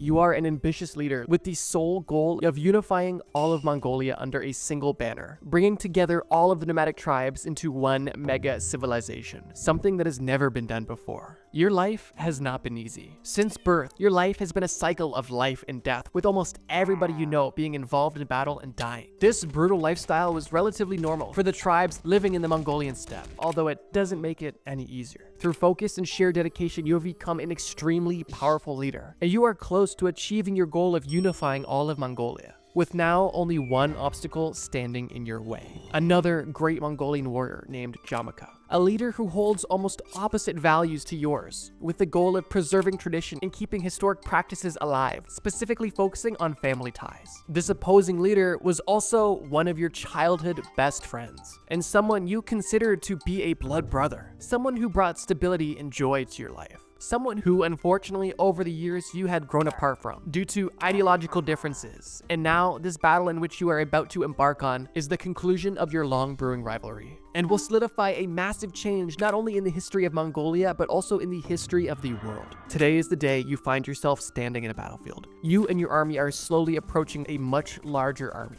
an army that is led by Jemaka. It's hard to not feel confident when you have an army of 66,000 trained warriors. However, when your enemy outnumbers you by multiples, you need to get creative. While your army begins to approach the army of the enemy, you signal your army to spread out as wide as possible, not only to make your army appear larger than it is, but also to subconsciously encourage the enemy army to do the exact same. As the armies approach closer and closer, you have two extremely long lines of warriors headed directly at each other. And all of a sudden, you signal your entire army with the blow of a horn, a signal you taught them months prior. And at that point, your army collapses from a long army into a narrow, almost arrow formation penetrating the enemy line. This strategy was extremely effective and almost instantly shattered any strategy that Jemaka's army had, and now they are clueless in trying to pick up the pieces. During this bloodshed and confusion, the leaders of the opposing force, including Jemaka, fled, leaving their soldiers essentially abandoned. And it was at this point when you and your army killed who you had to and capture all who were willing to submit. As the sun sets and the dust settles, you reflect on the epic battle that you just embarked on, now with an army that is double the size that you started with. And due to this battle, you are well on your way to unifying the Mongolian people, the goal that started this entire battle in the beginning. And this long-lasting feud with Jemaka, your ex-childhood best friend and current arch-nemesis. The outcome of this battle and unified people led to a seemingly unstoppable army, and the victor of the Battle of the 13 Sides. And what you and your army would go on to achieve would become known as the largest contiguous army in all of human history. And you, who formerly would be known as Temujin, would go on to solidify your name as Genghis Khan.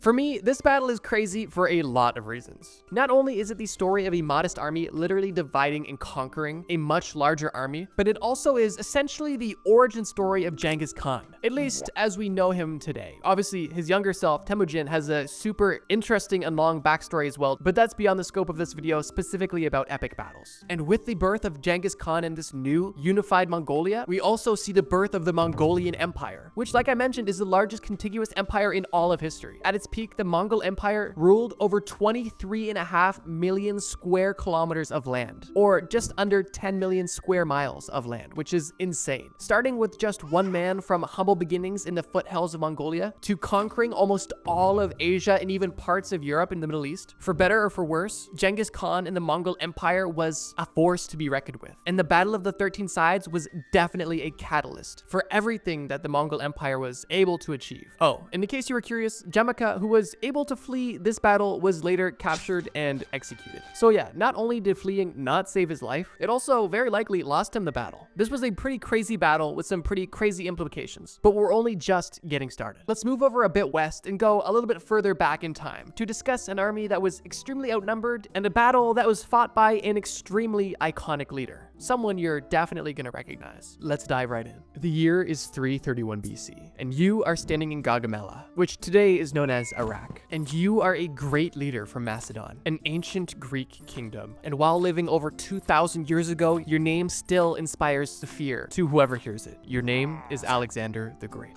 and you are fighting a seemingly impossible battle. You have an army of 47,000 experienced and trained soldiers, but standing against you in this battlefield is the army of Darius III, the Persian king of kings, and his army of 200,000 dwarfs your skilled yet small army. It is believed that a majority of this large army is essentially underskilled. However, there is strength in numbers, and there is still a good amount of extremely well-trained soldiers included in this massive army fighting for the Persians. This isn't the first time that you, Alexander the Great, are fighting Darius III. However, this battle that we are about to begin is likely the craziest and most important. Previous to this war, you were already campaigning in the Persians' territory to conquer Persia, and obviously Darius was unhappy about this. But with your unwavering dedication to conquer the Persian land, it was only a matter of time until this battle between you and Darius took place. The last battle that you had with Darius 2 years prior, you were victorious in, although Darius was able to escape. And that is something that you're unsatisfied with. And due to the massive size of the Persian Empire, over that 2-year span, Darius was able to reclaim and rebuild an entirely new army, which is exactly who you are fighting today. The battle begins, and the Persian army sends hundreds of chariots directly at your infantry units. The light infantry units were able to bombard the Persian chariots with bows and arrows, slowing them down and weakening their numbers, to the point that when the chariots approached the units further back in your army, they were already significantly damaged. Interestingly, the chariots that were able to survive were able to not only approach your army, but also pass your army and get behind them. But instead of exploiting this vulnerable position that they had just exposed, they instead decided to make a run to your base camp to loot it, which was definitely short-sighted because this led the army much weaker than it needed to be. Like, just imagine you're standing there, you see horses and chariots essentially rushing your position, and as you're huddled there behind your sword and shield, all you hear is the horse running at you and then running by you.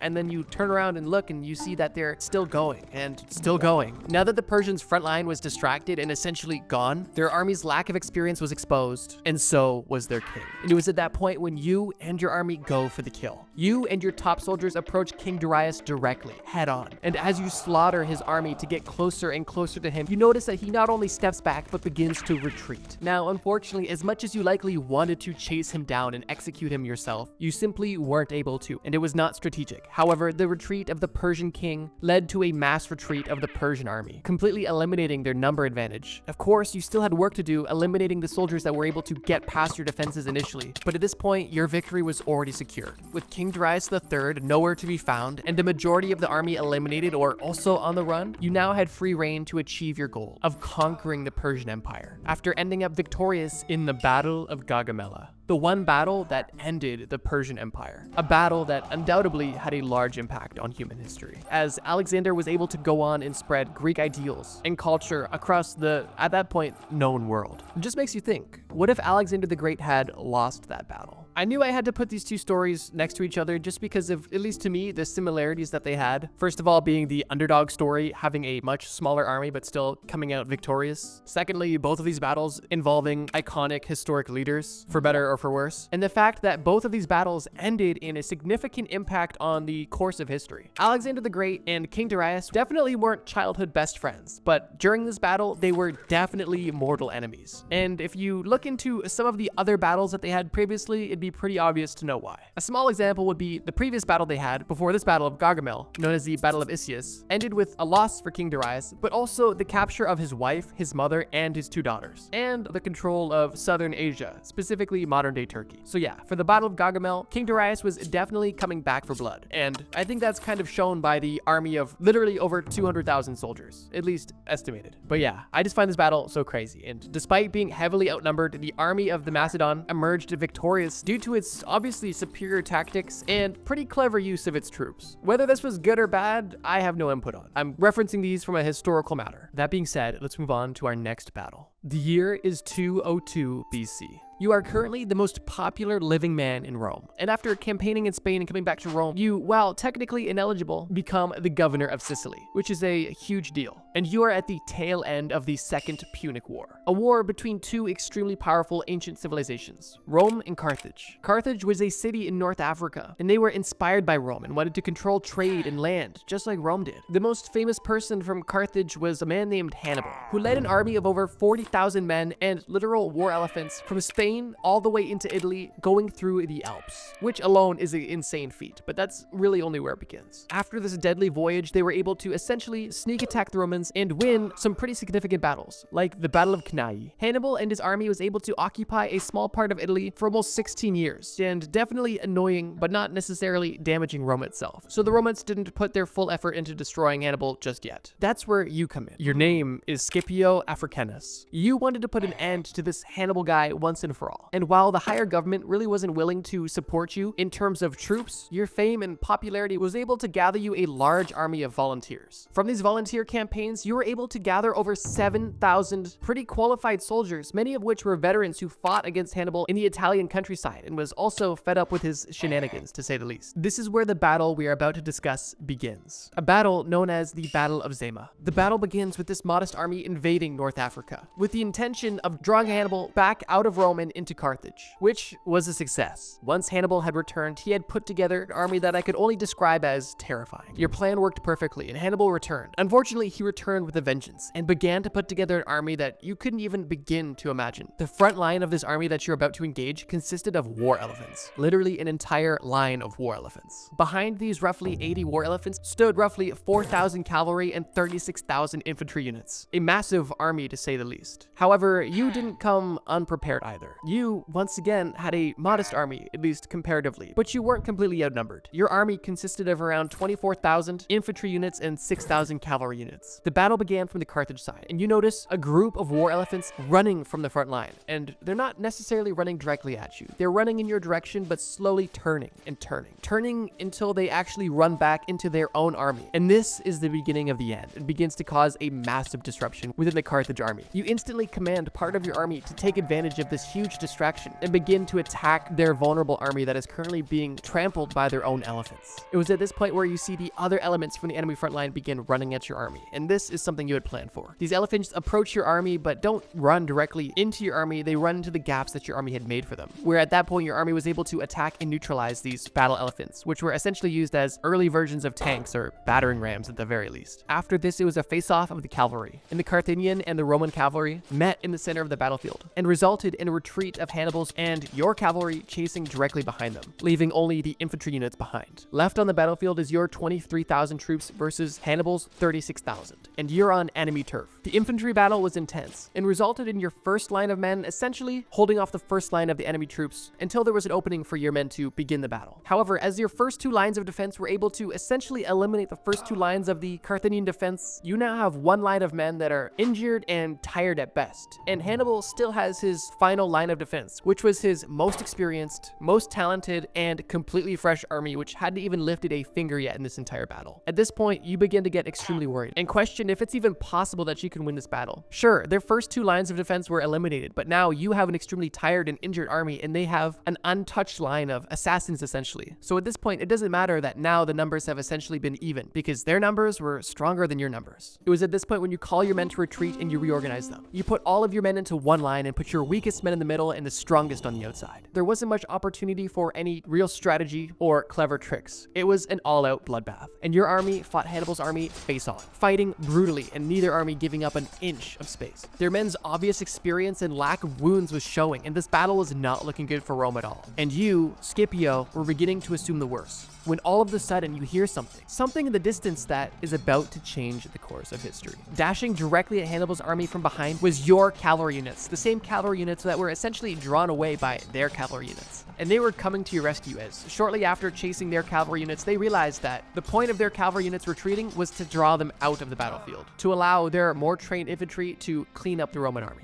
Ironically, this sort of maneuver was something that Hannibal was known for, and it is a bit ironic that this is the maneuver that led to his downfall. It was at this point that Rome forced Carthage into peace and turned them essentially into a client state. After this war, Carthage had to give up all of its power, land, and resources to Rome, and this led Rome to become one of the most powerful forces in the region and in history ever. And this victory was also a huge step for Rome becoming the massive empire that we still discuss to this day. So yeah, congratulations on you and your men. But this story is undoubtedly crazy. It's wild to think that this battle is only one of many battles in the Punic Wars, and as much as I would love to talk about those, it really goes beyond the scope of this entire video. But if you guys are interested in a video on the craziest wars ever, then we could discuss that. But for the sake of this video, focusing on battles, let's focus back in on the Battle of Zama. I swear I didn't intend on this video being full of underdog stories, but don't be surprised if you're watching this video and the title is The Greatest Underdog Stories in Battle or something along those lines, because honestly, who doesn't love a good underdog story? This battle specifically has a lot of elements of fairy tale battles that just make it so cool. The unlikely leader that rose through the ranks and was able to essentially build his own militia outside of the government, his ambitious plan to take down an entire country, and the noble goal of defeating the person that has been more or less of a nuisance on their home turf for 16 years. That person being Hannibal in Italy, of course. Scipio was undoubtedly a badass, and I'm honestly surprised I haven't heard about him sooner, but I definitely enjoyed learning about his rise to power and this specific victorious battle, where he and Rome were victorious. I also love how part of this underdog underdog story is literally the fact that Rome used Hannibal's war tactics against him once and for all. Like, literally after this battle, Carthage was wiped off the face of the earth. But it does make you think though, what if Rome had lost this battle? What would have happened? Hannibal was already on Rome's territory, and they did have a relatively strong army. If Rome hadn't won this battle, there's a chance that we would have never had the Roman Empire. And if that was the case, the world that we live in today would be extremely different. Our language, culture, architecture, money, laws, and so many other things come directly from the Roman Empire. And with this battle potentially being the catalyst of the Roman Empire's success, I think it's safe to say that this battle definitely had an impact on history and that it was undoubtedly a crazy battle. If for no other reason than having war elephants, which is honestly badass. So that's at least 1 point for Hannibal. War elephants, that's pretty sick. Although, as cool as they were ultimately part of their downfall. But I digress. Before we move on to the last battle of this list, I want to make a quick point. Obviously, there is no possible way for me to include every crazy battle throughout history, and if you think that this list is missing an important battle, I'm right there with you. And I encourage you to please drop a comment below about your favorite battle and why you think it deserves a spot on the next list. I say next list because doing research for this video caused me to come up with a plethora of entries that I just couldn't fit on this list. However, if you guys are interested in another video about epic battles throughout history that changed history, please let me know in the comments by saying you want part 2 or even suggesting battles that you think I missed in this video. Now, let's discuss the final battle of this video. And for this last battle, let's go a bit more modern, at least comparatively to these other entries. A battle that is involved in a war that is of personal interest to myself, and I'm assuming many of you guys as well.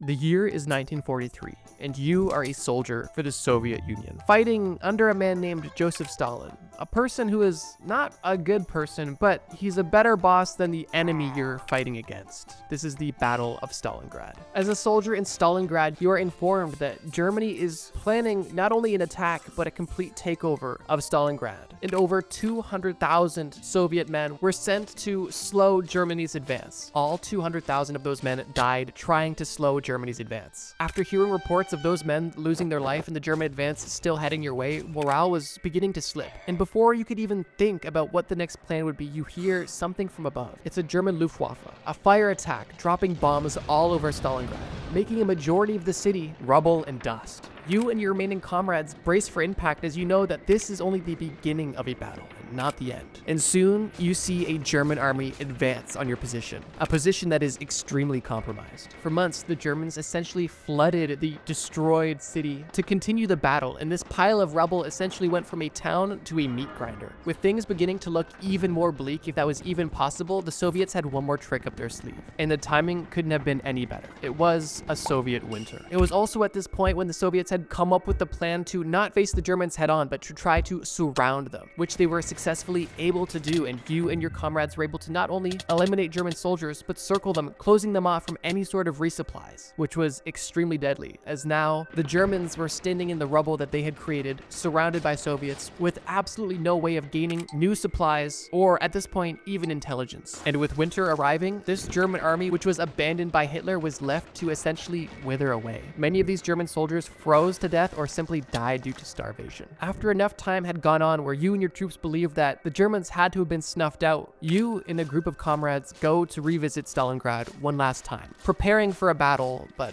not sure what you were going to see. Walking through the rubble, you see only emaciated, dead German soldiers and realize that this was successful. And the Soviet victory of this battle was a huge landmark in the downfall of Nazi Germany. It wasn't the final nail in the coffin, but it was one of the first nails in the coffin, for sure. So yeah, not only was this battle extremely deadly, disgusting, and more brutal than we could probably ever even imagine, it's on this list for 2 reasons. 1, obviously because of the historical impact, and 2, because of the sheer numbers. The Battle of Stalingrad is not only one of the deadliest and biggest battles in World War II, but also one of the deadliest and biggest battles of all time. And for that reason, I definitely thought I would talk about it in this video. The craziest heist that actually worked. The Mona Lisa mystery. In October of 2025, only 5 months ago from the date of recording this video, the famous French museum, the Louvre, was robbed for over 88 million pounds in jewelry. The entire heist only took 8 minutes, and out of those 8 minutes, thieves only spent 4 within the museum itself. This heist took place in daylight hours, and almost immediately after it happened, it made national headlines, and I'm assuming that most of you remember hearing about it, at least in some capacity. As of right now, charges have been filed against 5 suspects in relation to that robbery. However, the whereabouts of those missing jewels are still unknown to this very day. And while that heist is recent and noteworthy, it's actually not the heist I'm going to be discussing. Because, believe it or not, it's not the most expensive or most significant robbery that's taken place at the Louvre. And in my opinion, the most expensive and significant heist that took place at the Louvre actually dates all the way back to 1911, when the Louvre experienced its first documented heist, which resulted in the Mona Lisa being stolen for years. Let me paint a picture for you. No pun intended. Vincenzo Peruggia was born on October 8th, 1881 in Italy. He spent his childhood and young adult life living in a small village on the border of Italy and Switzerland. But due to a lack of local career opportunities, Vincenzo decided to move to Paris. And quickly, he was able to secure work. Vincenzo picked up a job at the Louvre, possibly one of the most iconic landmarks in all of Paris, if not all of France. And while his job was modest and simple, he was still able to play a significant role in the institution. Vincenzo's job primarily consisted of cleaning and framing paintings, as well as constructing strong cases for some of the more expensive artwork. One notable piece being the Mona Lisa. Vincenzo, unfortunately, didn't hold this job for long, and from 1908 to 1911, he ended up working different odd jobs around Paris. That was until the summer of 1911, when he decided to do the job of a lifetime.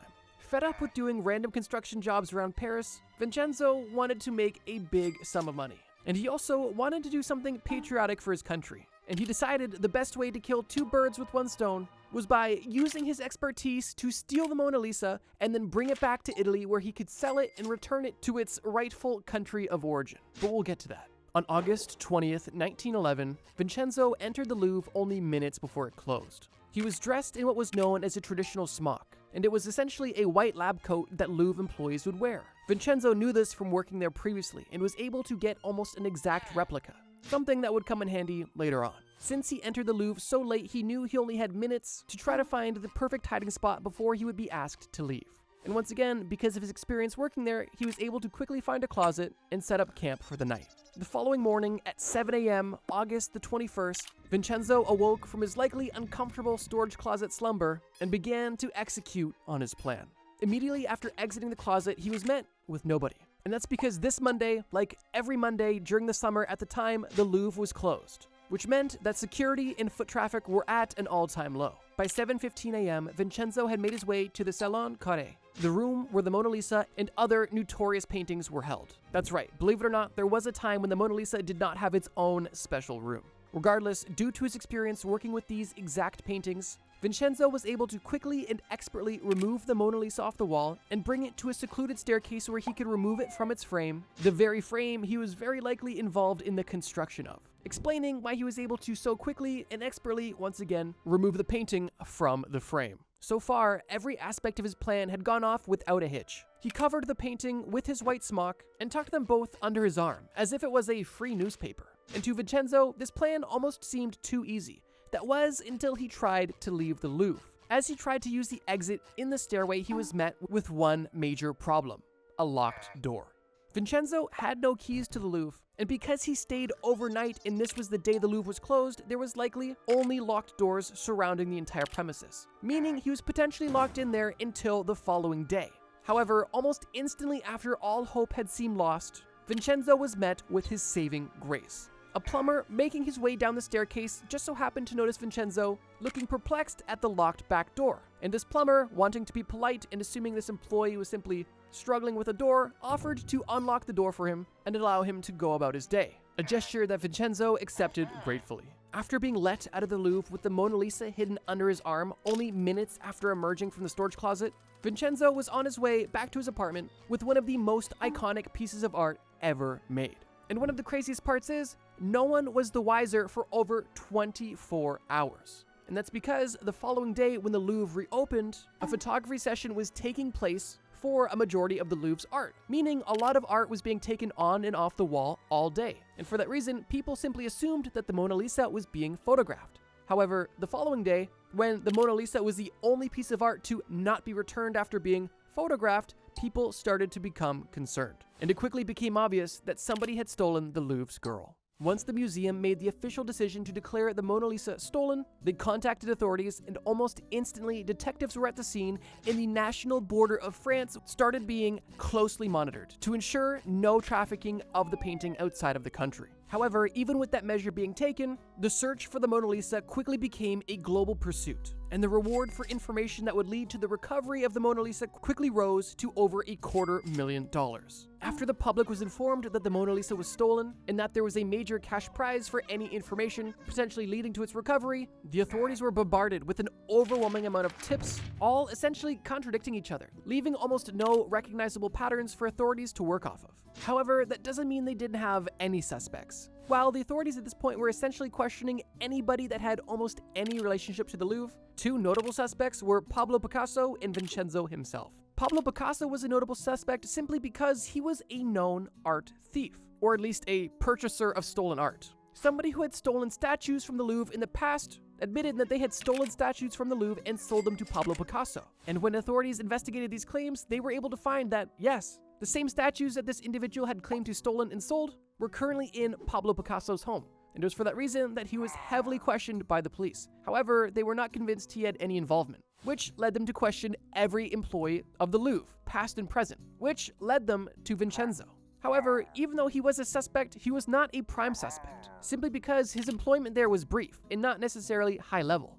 And each time that the authorities talked to him, he made a convincing case that he had no idea what was going on and he had no involvement whatsoever. Little did the investigators know that every time they entered Vincenzo's apartment, they were literally within smelling distance of the Mona Lisa. And that's because Vincenzo had hidden the Mona Lisa in the bottom of a chest he kept in his apartment and then covered it with a false floor to make it look like an empty chest. However, that empty chest just so happened to contain a piece of art that is now worth over $1 billion. But we'll get to that. For over 2 years after the heist, Vincenzo lived a normal life, keeping the Mona Lisa just sitting in a trunk in his apartment. However, after these 2 years, he was fed up with having it sitting there doing nothing, and he decided it was time to return the painting to his homeland, a place he believed the painting belonged. And not for no reason either. Leonardo da Vinci did paint the Mona Lisa in Florence, Italy. However, the Mona Lisa wasn't stolen from Italy by Napoleon as Vincenzo thought. In reality, the Mona Lisa was actually gifted to King Francis I by Leonardo da Vinci when he moved to France 250 years before Napoleon was ever even born. Regardless, Vincenzo wrote an anonymous letter to an art dealer in Florence offering them the real Mona Lisa. And while skeptical, this art dealer invited Vincenzo to meet him in Florence in a hotel. And Vincenzo traveled with his trunk from Paris to Florence, where he met with the dealer in the hotel, showed him the Mona Lisa, and tried to conduct a deal. The art dealer told Vincenzo that his patriotic move was very much so appreciated. And while he wanted to make a deal, he needed to ensure the painting was authentic first. And for that reason, he had to get it examined by his team. Vincenzo accepted these terms and waited in his hotel, only for there to be a knock on the door only an hour later. Although this wasn't a quick approval of authenticity, it was the police who came to arrest Vincenzo. You see, once the art dealer successfully had the Mona Lisa in his possession, he decided to contact authorities, which they were eager to respond, and Vincenzo was promptly arrested. Although, even though the scale of his crime was massive, his punishment was relatively small. He ended up only spending 7 months in prison, and it's reported that he was given a lighter sentence due to his patriotic intentions with the painting. However, in recent times, experts actually question whether or not he was trying to be patriotic or simply using that as an excuse. Because Vincenzo wasn't trying to donate the painting to an Italian museum, he was trying to sell it to an Italian art dealer, meaning he was at least partially motivated by profit as well. Regardless, if you wanted to know what it was like to steal the world's most important and expensive painting, here you go. Although, be warned, the Louvre has slightly more security than it did over 100 years ago. And with its massive increase in value, the Mona Lisa has also been given much more stringent security measures. And I don't think that doing some sort of night at the museum style sleepover and costume would kind of get you the same results in 2026. Regardless, this simple heist was likely successful because of its simplicity, and in my opinion, undoubtedly had a massive impact on history, at least in the realm of art heists. But with that being said, let's move on to a classic bank heist, the Northern Bank Heist. It is December 19th, 2004. Chris Ward is spending time with his family in his house in Northern Ireland. Chris Ward works for the Northern Bank, and being in the middle of the holiday season has made his work extremely stressful, making any time he's able to spend with his family that much more precious. Although this night was unlike any other night he's ever had with his family. Because during the time simply watching soccer, or I guess football, Chris receives a knock on the door. However, it wasn't Christmas carolers looking to sing for him and his family. It was a man saying he wanted to discuss football. However, after letting this man in, and then 2 mysterious men following this man into his home, the true intentions of these strangers were almost instantly revealed. The strangers, now intruders in Chris's home, instantly draw weapons, point them directly at his family, and tell Chris that they know he works at the Northern Bank, and they're going to use his access to rob the bank. And if he doesn't want to help cooperate, his entire family is going to die.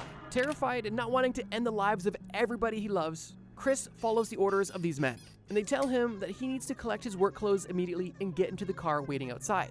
The men inform Chris that they are going to stay behind and watch his family, and they reassure him that as long as he follows every single one of their commands, his family will remain alive. However, if he disobeys the gunmen, his family will pay the price. Not left with many options, Chris collects his work uniform and enters the vehicle outside, where the driver points another gun at Chris and takes him to a secluded location. While Chris Ward is being held hostage in a vehicle en route to who knows where, his supervisor at the Northern Bank, Kevin McCollin, has experienced a similar situation.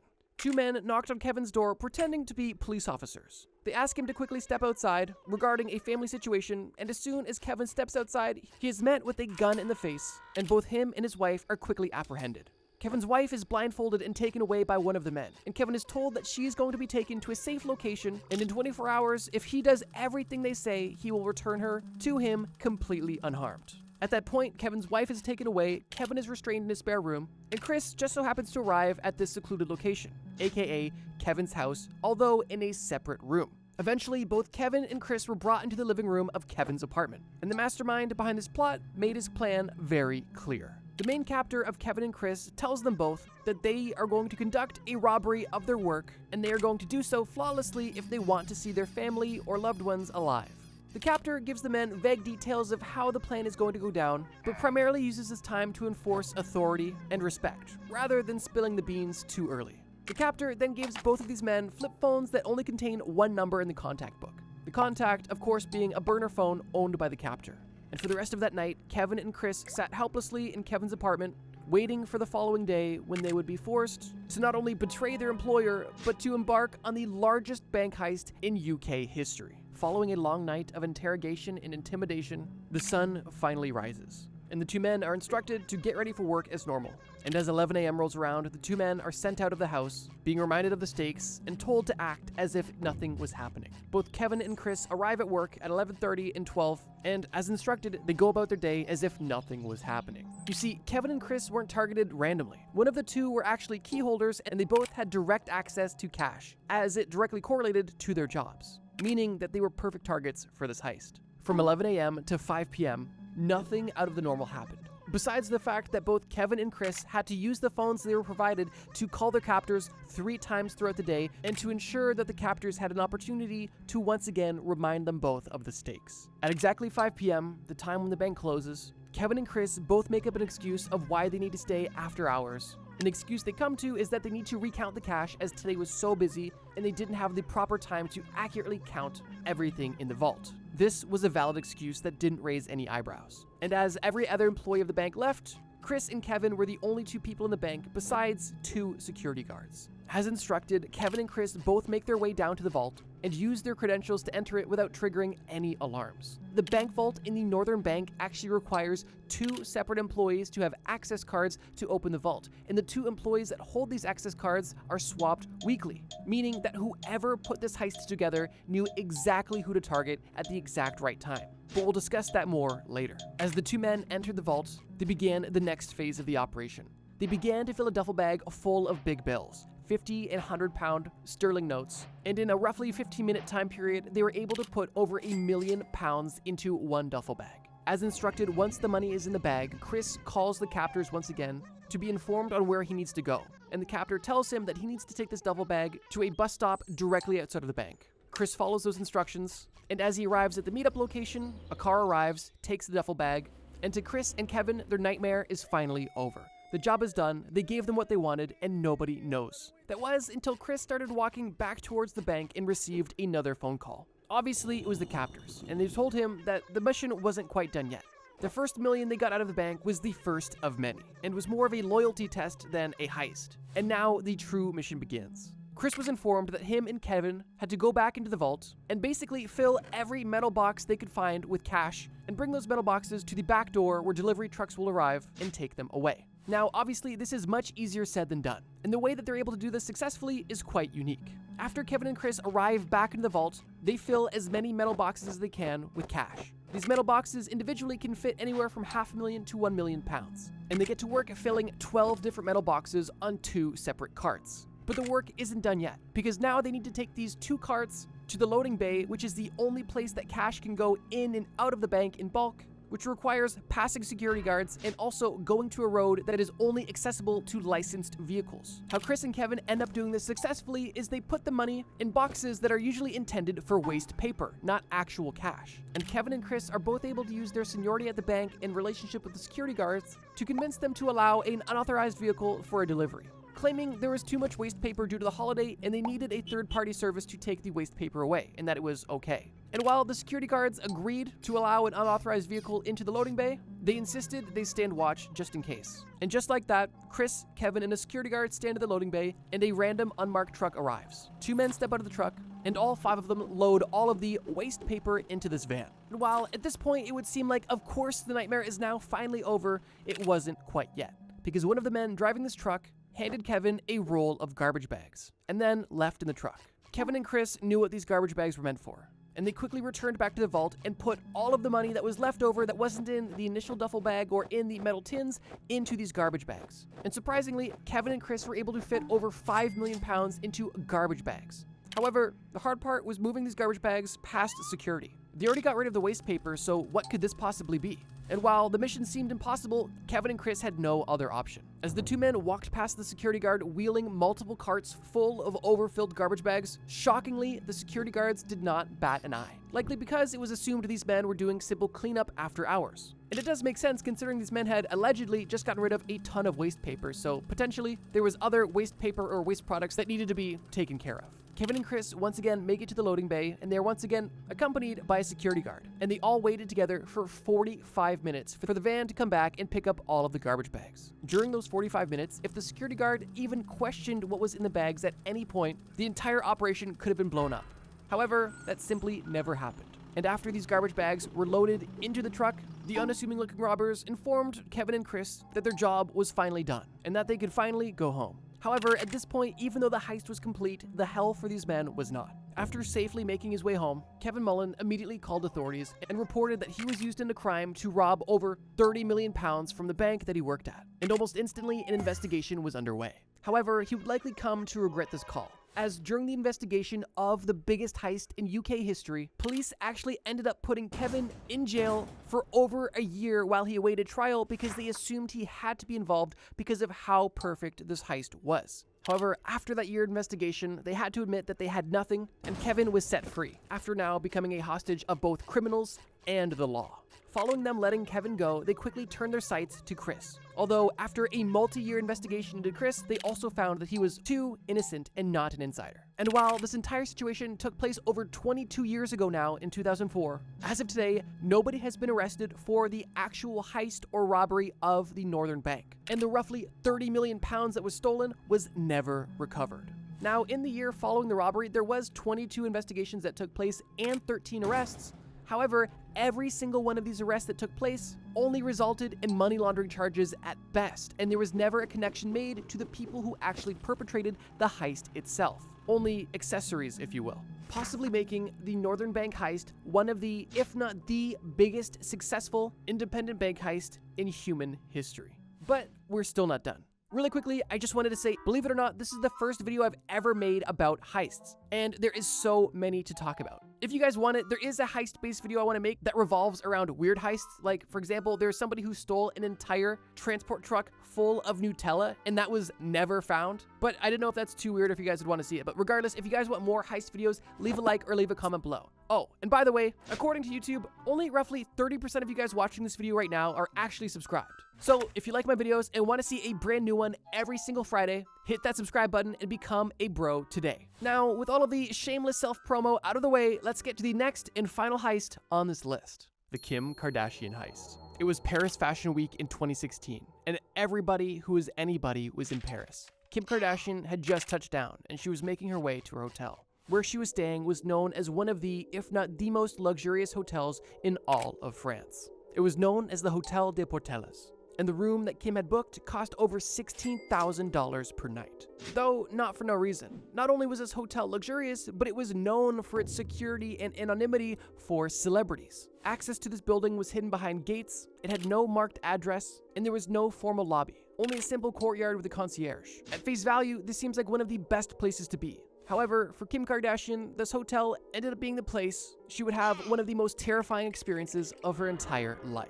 After making it to the hotel and arriving to her room, Kim was quick to post to social media, making it known that she was at Paris Fashion Week and that she was at one of the best hotels money could buy. However, this simple social media update wasn't as harmless as it seemed, as criminals in Paris were already plotting on robbing one of the celebrities to roll through their town. All they needed to do was pick one. And due to Kim Kardashian's massive online presence and habit at the time of posting live updates, she became the prime target for some of the most notorious jewelry thieves in all of France. Late into the night on October 2nd, 2016, after following almost every one of her updates online for days, 5 men decided to make a move.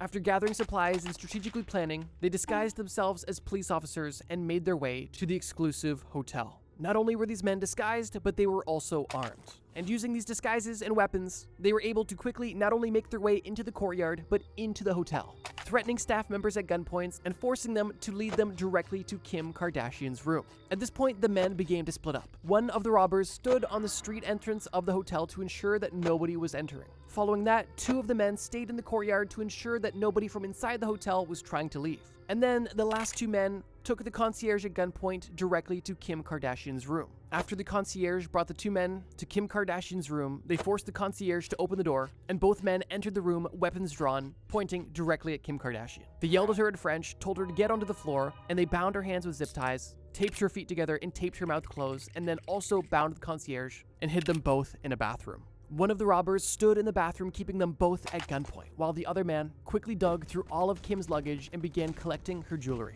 While Kim was in the bathroom, held at gunpoint, she let out a scream that woke up one of her friends that was also in the same suite. The suite was a multi-floor suite, meaning that her friend was essentially a floor below her. But when she was awoken to a scream, she knew something was wrong. So she locked herself in a separate bathroom and called Kim's bodyguard, who at the time was at the club with Kim's sisters. But unfortunately, this call was useless, because by the time that the bodyguard would arrive at the hotel, every single one of the robbers would be gone. And almost hilariously, they escaped on bike. That's right, the men who had just broken into a hotel and robbed Kim Kardashian at gunpoint, stealing a total of over $10 million worth of jewelry, left the scene of the crime on bikes. But that's not even the craziest part of the story. I'm gonna reveal that in just a sec. After the bodyguard arrived in the hotel, he cleared all of the rooms, found Kim, and unbound her and the concierge. And then they quickly notified the authorities. When the police arrived, unfortunately, they weren't able to do much, as at a first glance, there was absolutely no evidence. No fingerprints, no bullet casings, no tire marks. This heist was committed by professionals, although it wasn't the perfect crime. For weeks following the heist, Kim was left traumatized, $10 million poor, and police had almost no leads, making the situation look rather bleak. That was until investigators were able to find a small trace of DNA that were left on the plastic bindings used on Kim Kardashian's wrist. However, there was no exact match at that time, but that didn't mean they could get one. Over the next 3 months, police began building cases against every known criminal that could have possibly been involved. And then, all in one morning, police engaged in 17 raids at once of all potential suspects, storming their homes and gathering them for questioning. And interestingly, even though not all of those 17 individuals were involved, all 5 of the actual robbers were a part of those 17, meaning that the police did have their suspects, they just didn't know it yet. And from then on, it would take multiple years of a slow, grueling court proceeding for the truth to be revealed and justice to finally be served. Although the results may not be what you think. It wouldn't be until April of 2025 that the trials for the suspects would finally take place. Just for context, that's 9 years after the robbery took place. Regardless, 10 individuals were on trial. The 5 men who conducted the robbery and 5 additional accessories. Now, interestingly, it was on this trial that it became publicly known that almost everybody involved in this heist was elderly. For example, the two men that held Kim Kardashian at gunpoint during the robbery were both 60 years old at the time of the robbery, meaning that during the time of the trial, they were nearly 70 years old. And some of the other robbers involved were well into their 70s, which is why at the time the media was calling these robbers the Grandpa Gang or the Grandpa Robbers. And rightfully so. Regardless, the result of the trials came in May of 2025. And it was concluded that 8 of the 10 individuals on trial were found guilty. And out of those 8, one of the individuals who was considered the ringleader was given 8 years in prison, and the other 7 were given 3 to 8 years. However, none of them actually will serve prison time, and that's for 2 reasons. Firstly, because a lot of these suspects already served time in pre-trial detention. And secondly, because most of the robbers were in their 60s or 70s, with the oldest robber being 79, the court openly incited to not impose harsher sentences to ensure they stayed out of jail, simply because of their age. And whether or not that's right, I'll let you be the judge. But to me, it's kind of ridiculous how you can not only rob somebody at gunpoint, but do so and take over $10 million of personal valuables only to be caught in a 9-year-long legal proceeding, then just to be served basically a slap on the wrist because you're old. A tiny morbid bit of me thinks it's kind of hilarious to imagine 5 old people robbing Kim Kardashian at gunpoint only to escape on bikes with over $10 million worth of loot. But it's also important to recognize that while some of you may claim that $10 million is nothing to her, in reality, monetary value aside, those items had sentimental value. And besides that, this situation is traumatizing. Kim reportedly stated that she believed she was going to lose her life in this event, which isn't unreasonable at all. And regardless of fame or status, Kim is somebody's daughter, somebody's mom, somebody's ex-wife, and somebody's favorite movie star. And that's why I always like to emphasize whenever I discuss crimes that there are real victims in these situations. And we should try to be empathetic and sympathetic to our fellow humans. What it was like to be poor in every time period. You guys absolutely loved my video about being rich in every time period, so I thought I'd cover the opposite. Let's begin. The Stone Age. The Stone Age is actually quite interesting when it comes to poverty, simply because some would argue that it really wasn't a thing, at least not in the way that we consider it to be now. In the Stone Age, hunter and gatherer tribes were not uncommon, and these tribes often had little to no material possessions as they were nomadic, meaning that they lived off the land and traveled where the land was abundant. For a majority of this time, the richness of individuals in the Stone Age came from the land that they inhabited, meaning that if you were in a lush, fruitful area, you were wealthy. If you had access to water, a safe place to live, some sort of shelter, and access to wild animals, you were rich. This also meant that the opposite was true. If the land that you were living in had no access to water, shelter was sparse, you were exposed and vulnerable to predators and the elements, and food was hard to come by, you were poor. Very poor. Dangerously poor. In the Stone Age, poverty was a life or death situation because your wealth was your livelihood. Your wealth was food, shelter, and water, the essentials to life. With that being said, in the Stone Age, these humans were extremely in tune with nature and they were skilled at finding lush lands. And typically tribes had routes that they would follow during different seasons or different times of the year. They would follow the migrations of animals and also follow water. This brings me back to my original point. Did poverty not exist in the Stone Age? I don't think so. But it definitely was different. And what it looked like to be poor in the Stone Age was basically living off of land that provided nothing for you. The soil was dry and barren. There was no water to be found. There was no shelter. Animals were hard to come by. And no matter where you looked or traveled, you could not find suitable land. And like I mentioned in the first video, being rich in every time period, the Stone Age did heavily depend on the group that you were in. So let's say your tribe abandoned you in this land that was not fruitful. Then you'd be really poor, aka dead. The Bronze Age. No, just kidding. Like I mentioned in the last video, the Bronze Age is where massive technological advancements started to take place, specifically the introduction of bronze, which is an alloy made of 88% copper and 12% tin, which is why we're showing copper on screen. During the Bronze Age, wealth was associated with the production and the control of bronze, the knowledge of being able to craft tools out of bronze, and also becoming active in trade with the bronze creations that you're making, whether they be tools, weapons, or ornaments. Societies were growing, and that meant trade was growing, and social status also started to show itself. Now, with this being said, what did it look like to be poor in the Bronze Age? Well, for starters, obviously you had no knowledge of tool creation whatsoever. You couldn't make a tool if you tried. You had absolutely no access to bronze or any sort of copper or tin deposits. You were not engaged in trade whatsoever, and you simply lived off of your own goods. Now, this actually brings me to an interesting point that I want to make, because it's important that we understand poverty within its cultural and historical context. What I mean by this is, sure, it's easy from us with a modern day perspective to look at somebody without resources or access to advanced tools or trade to be considered poor. But if we look at the context of the time, it is really not uncommon to be completely self-sufficient, and that was for the most part a way of life. Everyone made their own food, tended to their own farm, raised their own livestock, and being self-sufficient wasn't an option. It was a necessity. Although someone may appear to be impoverished because they don't have access to bronze during the Bronze Age, you could still live a great life if you were self-sufficient, built your own home, lived in a nice area, either near or far from society. It's just an interesting point because what we would potentially consider being poor, somebody with no access to advanced technologies or trade, was actually more than fine. The people that we may label as poor in this time were doing completely fine and potentially even happier. Now, with that being said, if this person was really poor, and I mean really, really poor, they didn't have anything at all, meaning that not only did they have no tools, no skills, no access to bronze,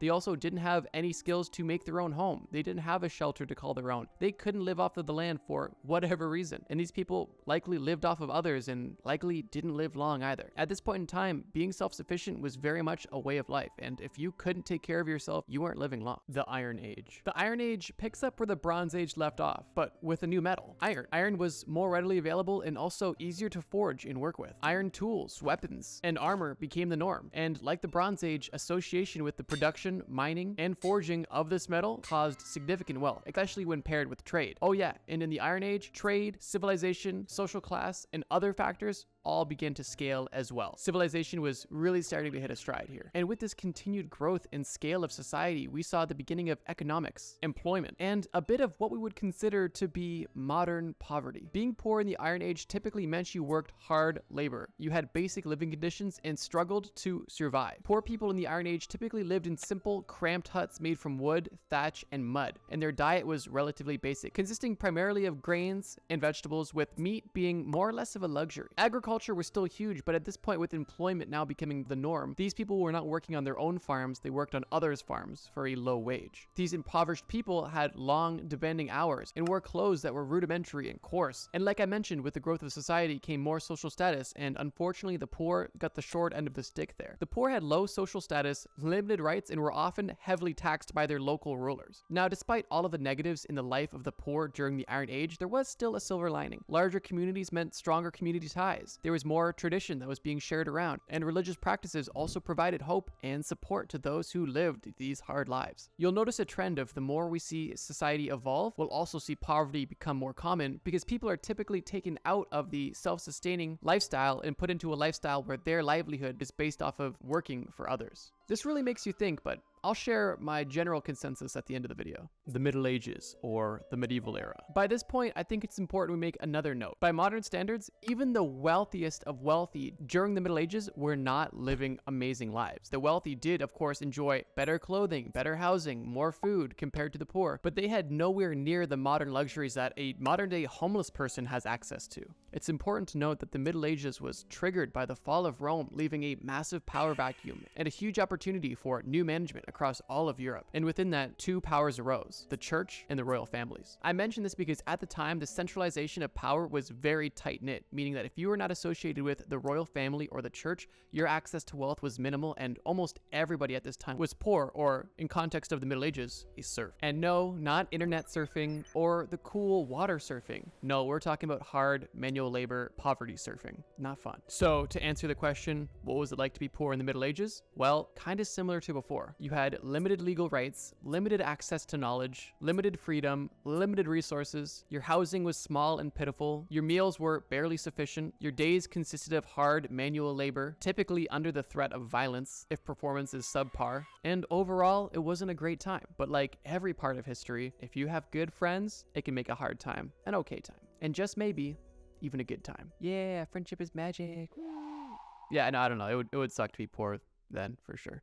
The early modern era. As we discussed previously, in the early modern era, wealth was driven by exploration, trade, and colonization. We saw early globalization, economies grow, and we saw the development of the societies that we live in today. Life for the poor didn't shift much except for one interesting opportunity. Like the medieval era, in the early modern era, the poor still lived relatively similarly. Cramped, unsanitary conditions, limited access to proper housing and healthcare, basic diets consisting primarily of bread, grains, and very little meat. Poor people people faced grueling, low-paying jobs in agriculture and manual work. Poor people had limited rights and were still taxed heavily. And at this point, still, education was scarce, perpetuating the socioeconomic disadvantages that they experienced. It's hard to do better if you don't know better, or even anything else. But similarly to before, in these hard times, these poor people had their boys, they had their religion, and now they also saw a light at the end of the tunnel. The society that they were living in was growing and expanding to the point where opportunities started to present themselves, and people started to have larger ambitions as they saw opportunities for themselves to level up their position in life and create just a little bit of wealth for themselves to enjoy some sort of modern comfort. Consider this early capitalism. Just picture it. You're hanging out with your boys. You just finished a 12-hour unpaid shift of getting your legs crushed by horses in the cornfields or whatever they did. And you guys are talking about religion and you're hanging out and you're drinking ale. And then all of a sudden one of your buddies says, hey, what if we go on one of these explorations? One of these guys is looking for crewmates on his ship and he wants to go colonize Madagascar. He says he wants to film a movie about talking animals from the zoo. That's what they had back then. At that point, that was a possibility, and the riches from that exploration and the profit from that movie, which did do well, could change their lives forever. The modern era and present day. If you want to see poverty in the present day, it's not hard to find. Simply open your phone, go to the camera app, and turn on the forward-facing camera, and there you go. You're looking at a poor person.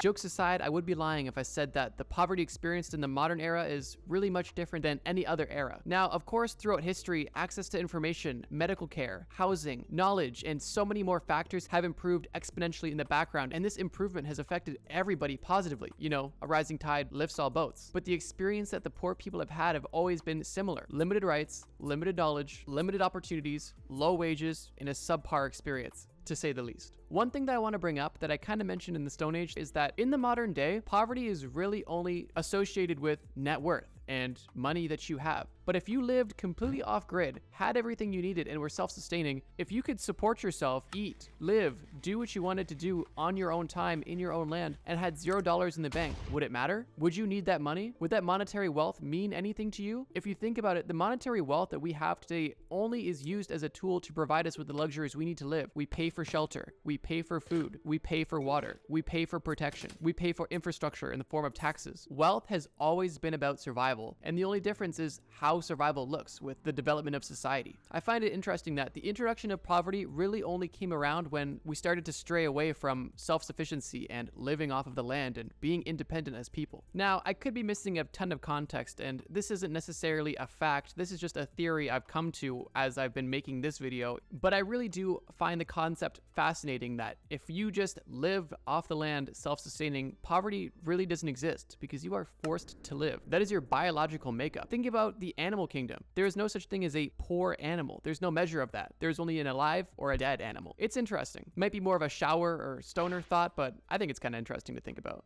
If you haven't seen the Being Rich in Every Era video, check it out now. And if you want a quick summary of both videos just for fun, here's the conclusion that I've come to. Wealth has always been about survival, and as it evolved, it transitioned to also include power. And I would still consider power to be part of survival, because not only are you surviving to stay alive, you're also trying to allow your power to survive. And on the other side of the coin, poverty has always been the same. Lack, severe lack of resources, lack of knowledge, lack of tools, lack of skill, lack of rights. But I think what I've learned over this video and the last is that to solve homelessness, what we need to do is give every homeless person access to Minecraft for, let's say, 2 weeks. Let them play Minecraft for 2 weeks, and then we'll just say, hey, now do this in real life and you'll be all right. Totally joking, but it's interesting to think that if you just have skills to be self-sustaining and live off land, money has no use. And yes, I know. Well, how are you gonna get the land? How do you live off the land if you have no money, you have no land? Well, here's what we'll do. All the homeless people playing Minecraft, we're gonna live stream it. And the people that donate, that money will go towards buying the land, which we can allow them to plunder and build upon. Maybe not plunder, I think that's the wrong word, but live upon and bask and frolic, you know?